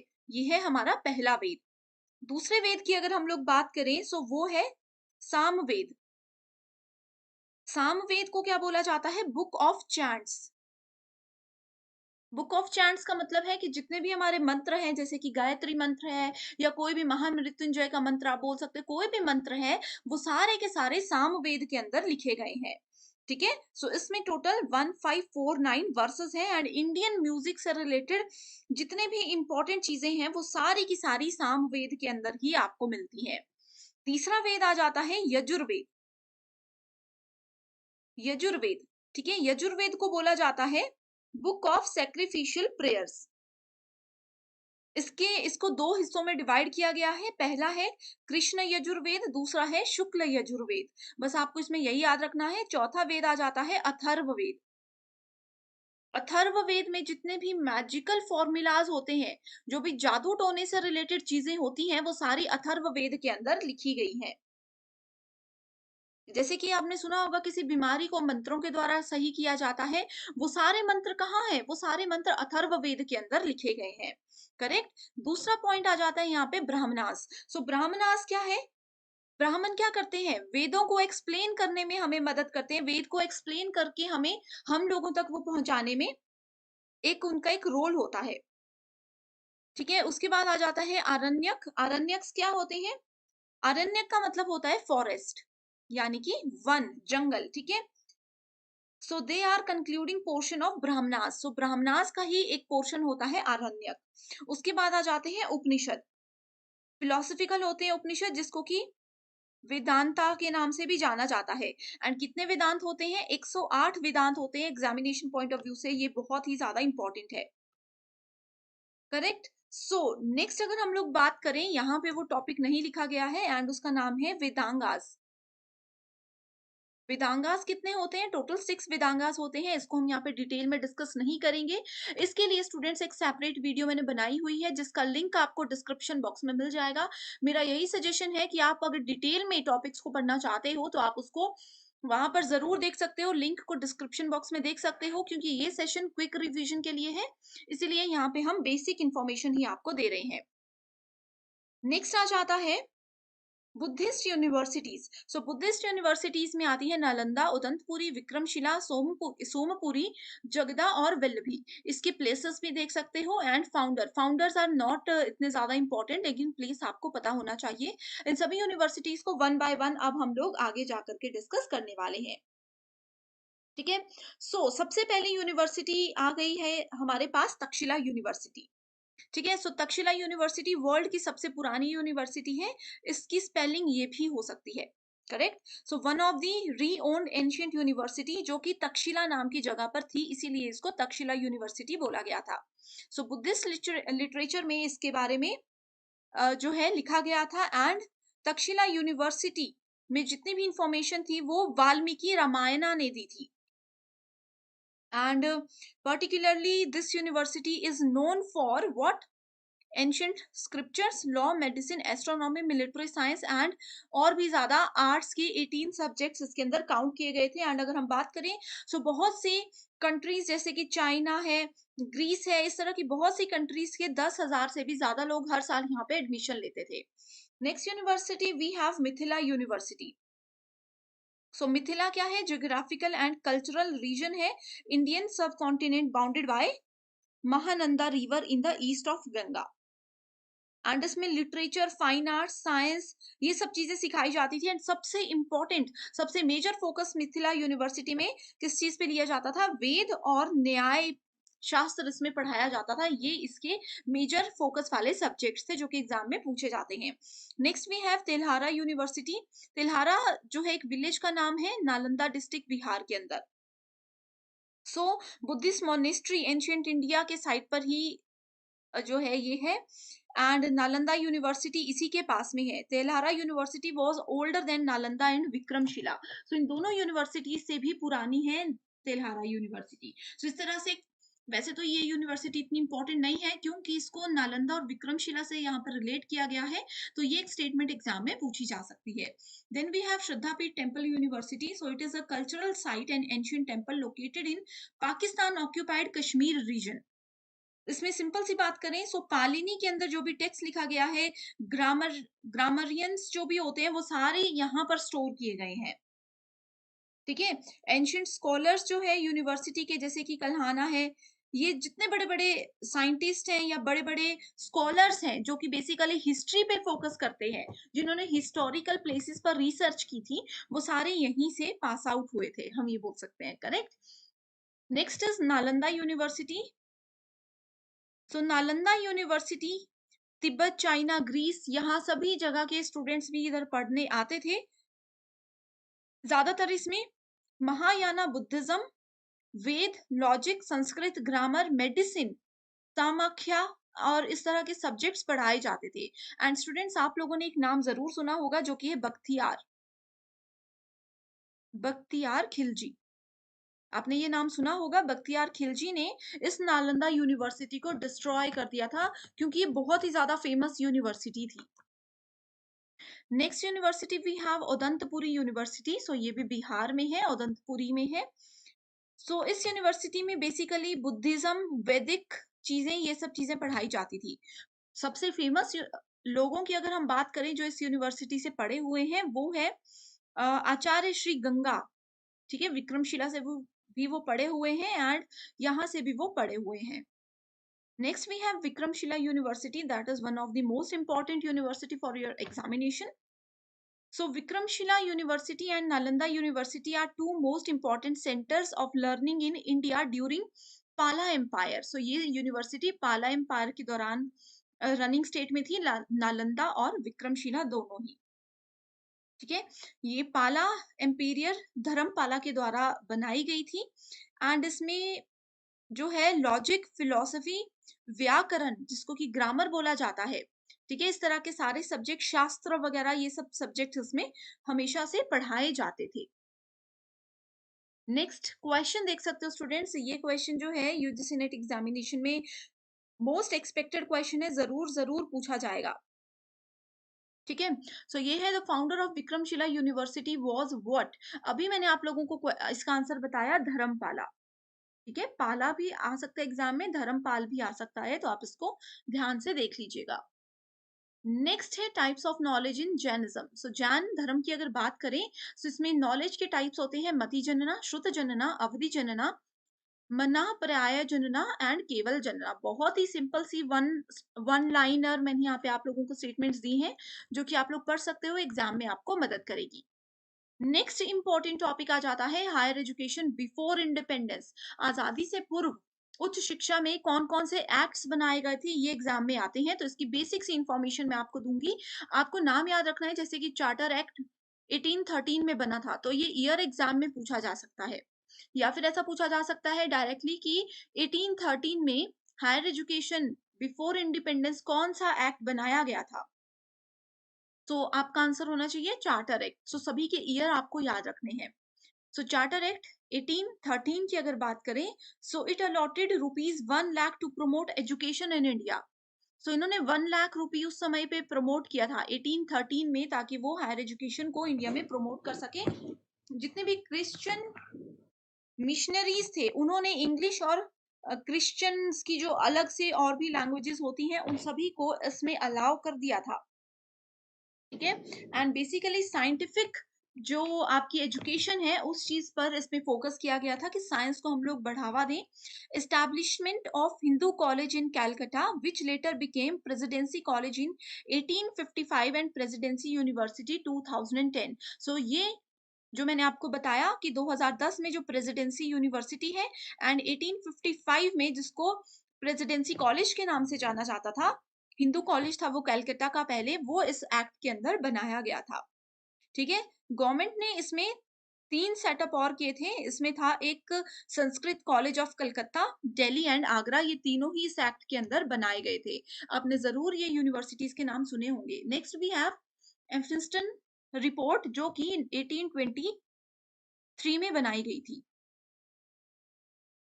ठीक है, सो इसी से रिलेटेड, इसी के नाम पर एक यूनिवर्सिटी, एक इंस्टीट्यूशन बनाया गया था बॉम्बे में, जो कि 1834 में एस्टैब्लिश किया गया था। तो जितने भी स्कूल्स हैं उनके सुपरवाइजर, ट्रेनिंग, टीचर्स को ट्रेनिंग देना, एग्जामिनेशन ऑफिसर्स को उस बॉम्बे पर्टिकुलर डिस्ट्रिक्ट में अपॉइंट करना, ये सारे इस रिपोर्ट के अंदर कंसिडर किए गए थे। Next we have Macaulay Macaulay's minute जो कि 1835 में बनाया गया था। It mark the introduction of English education in Indian education system. So 1835 में इंग्लिश को मेजर फोकस रखते हुए यहाँ पे ऐड किया गया था। Next we have Wood's despatch 1854, Magna Carta, इसको मग्ना कार्ता of English education of India के नाम से भी जाना जाता है। Next we have Hunter commission 1882 से 1883 के बीच में प्राइमरी एंड हायर एजुकेशन को इसमें इंडिया में इंट्रोड्यूस करवाया गया था। University commission 1902। ठीक है, and next we have national council of education 1906, resolution of educational policy 1913, Sadler commission very important, Hartog commission very important, Sargent report. ये जितने भी कमीशंस हैं, रिपोर्ट्स हैं, अगर स्टूडेंट्स आप चाहते हो कि इस पे एक सेपरेट वीडियो मैं लेकर के आऊं तो आप मुझे कमेंट जरूर कीजिए, क्योंकि ये पर्टिकुलर स्लाइड से एग्जाम में जरूर क्वेश्चन आते हैं। अगर आप चाहते हो कि सिर्फ और सिर्फ इसी टॉपिक पर मैं एक सेपरेट 1 आवर का सेशन लाऊं तो जल्दी मुझे कमेंट कर दीजिएगा। नेक्स्ट अगर हम बात करें यूनिवर्सिटीज की कैरेक्टराइजेशन की, सो इसमें आ जाती है हमारे पास central, state, private, deemed to be university. So last analysis के through total number of universities थे 882 एंड उसको इस तरह से कैरेक्टराइज किया गया था। करेक्ट। सो यहाँ पे यहाँ पे अगर हम आगे बात करते हैं यूजीसी के बारे में, सो यूजीसी क्या है? यूजीसी का नाम एग्जिस्टेंस में कब आया था? ये आया था 28 दिसंबर 1953 में, ठीक है। And India, government of India के अकॉर्डिंग इसको एक स्टैट्यूटरी बॉडी कब बनाया गया था? 1956 में बना दिया गया था एज पर यूजीसी एक्ट, जिसको कि सेक्शन 12 भी बोला जाता है। यूजीसी का मेन फंक्शन है यूनिवर्सिटीज के स्टैंडर्ड को मेंटेन करना, कोऑर्डिनेट करना एंड डिटरमाइन करना। UGC comprises of chairman, vice chairman and 10 री मेंबर्स, जो कि सेंट्रल गवर्नमेंट के द्वारा अपॉइंट किए जाते हैं। एंड इसके बहुत सारे हेड ऑफिस हैं, सॉरी, इसका हेड ऑफिस न्यू दिल्ली में है and regional office Bangalore, Bhopal, Guwahati, Hyderabad, Kolkata, Pune and new Delhi में है। तो ये कुछ बेसिक चीजें हैं जो कि आपको याद रखनी है। नेक्स्ट बात करते हैं न्यू नेशनल एजुकेशन पॉलिसी 2020। जैसे कि मैंने आपको हमेशा बताया है कि इस पे एक सेपरेट सेशन ऑलरेडी मैं आप लोगों के लिए लेकर के आई हूं, जो कि बहुत ही ज्यादा इंपॉर्टेंट है। एक टॉपिक यहाँ पे मिस हो गया है, जो कि है यूनिवर्सिटीज। अब देखो, सेंट्रल यूनिवर्सिटी क्या होती है? सेंट्रल यूनिवर्सिटी सेंट्रल एक्ट यानी कि एक्ट ऑफ पार्लियामेंट के अंदर इसको बनाया गया है। Total we have 48 central university under the review of MHRD. MHRD का अब नया नाम रखा गया है ministry of human resource development, इसका नाम था। अब इसका नया नाम क्या रखा गया है? मुझे कमेंट करके बताइए। President of India is the visitor of all central university. Exam के लिए बहुत इंपॉर्टेंट है। इंडिया के प्रेसिडेंट सेंट्रल यूनिवर्सिटी के विजिटर होते हैं। स्टेट यूनिवर्सिटी क्या होती है? इट वाज एस्टैब्लिश्ड और इनकॉर्पोरेटेड बाय प्रोविंशियल एक्ट और बाय स्टेट एक्ट, ठीक है। तो ये स्टेट एक्ट के अंदर बनाई गई है। According to this list we have total 392 state universities now. Private universities क्या होती हैं? ये स्पॉन्सरिंग बॉडी है, जो कि सोसाइटीज रजिस्ट्रेशन एक्ट 1860 के अंदर इसको रखा जाता है। टोटल 317 यूनिवर्सिटीज है यूजीसी के लिस्ट के द्वारा, ठीक है, ये बताया गया है। नेक्स्ट आ जाता है deem to be university. High performing institutions होते हैं जो कि सेंट्रल गवर्नमेंट के अंदर आते हैं। किस एक्ट के अंदर आते हैं? ये आते हैं यूजीसी एक्ट 1956 के सेक्शन 3 के अंदर। तो एग्जाम के लिए ये बहुत इंपॉर्टेंट है। तो डीम टू बी यूनिवर्सिटीज क्या करती हैं? इनके अपने सिलेबस होते हैं, अपनी एकेडमिक डिग्रीज होती हैं, अपने अकॉर्डिंग ही ये करिकुलम सब कुछ चीजों को सेटअप यहाँ पे करते हैं। पेपर 1 के साथ-साथ पेपर 2 प्रिपरेशन पर भी ध्यान दीजिएगा। ये आपको एग्ज़ाम क्वालीफाई करने में बहुत ज़्यादा मदद करता है। लेकिन एग्ज़ाम के पैटर्न के अकॉर्डिंग आपको स्मार्ट प्रिपरेशन करना है, जिसके लिए हम कंप्लीट स्टडी मटेरियल आपको प्रोवाइड करवाते हैं। इसमें आपको फुल सिलेबस नोट्स और एमसीक्यूज़ मिलेंगे। एमसीक्यूज़ में previous year questions, most repeated और एक्सपेक्टेड क्वेश्चंस हैं, जो कि एग्ज़ाम में एज़ इट इज़ पूछे जा सकते हैं। एंड ये स्टडी मटेरियल एग्ज़ाम के बाद इंटरव्यू को क्वालीफाई करने में भी आपको मदद करेगा। सो सब्जेक्ट्स के नाम आपके सामने हैं। अपना पेपर 2 का सब्जेक्ट देखिए एंड गिवन व्हाट्सएप नंबर्स पर कांटेक्ट करके इसको आज ही ज्वाइन कर लीजिए। इसके लिए सिर्फ आपको एक ही बार फीस देनी है, 1280 रुपए। मैं आपको एश्योरिटी देती हूँ कि एग्जाम जब तक नहीं हो जाता, जब तक इंटरव्यू क्वालिफाई नहीं हो जाता, आप इस स्टडी मटेरियल का बेनिफिट उठा सकते हो। वो भी सिर्फ एक ही बार आपको फीस देनी होगी। तो बिना समय बर्बाद किए जल्दी से इन नंबर्स पर कॉन्टैक्ट करके आप इसकी पूरी जानकारी ले लीजिए। आई होप स्टूडेंट्स आज की ये वीडियो आप लोगों को पसंद आई है। एंड अगर आप लोग इसी तरह की वीडियो लेक्चर्स मुझसे चाहते हो तो आप कमेंट करके मुझे ज़रूर बताइएगा। मैं आपके लिए इस तरह के वीडियो लेक्चर्स लेकर आऊँगी। श्योर टॉपिक्स हैं तो अच्छे से फॉलो कीजिएगा। So thank you so much for watching this and I wish you all the very best.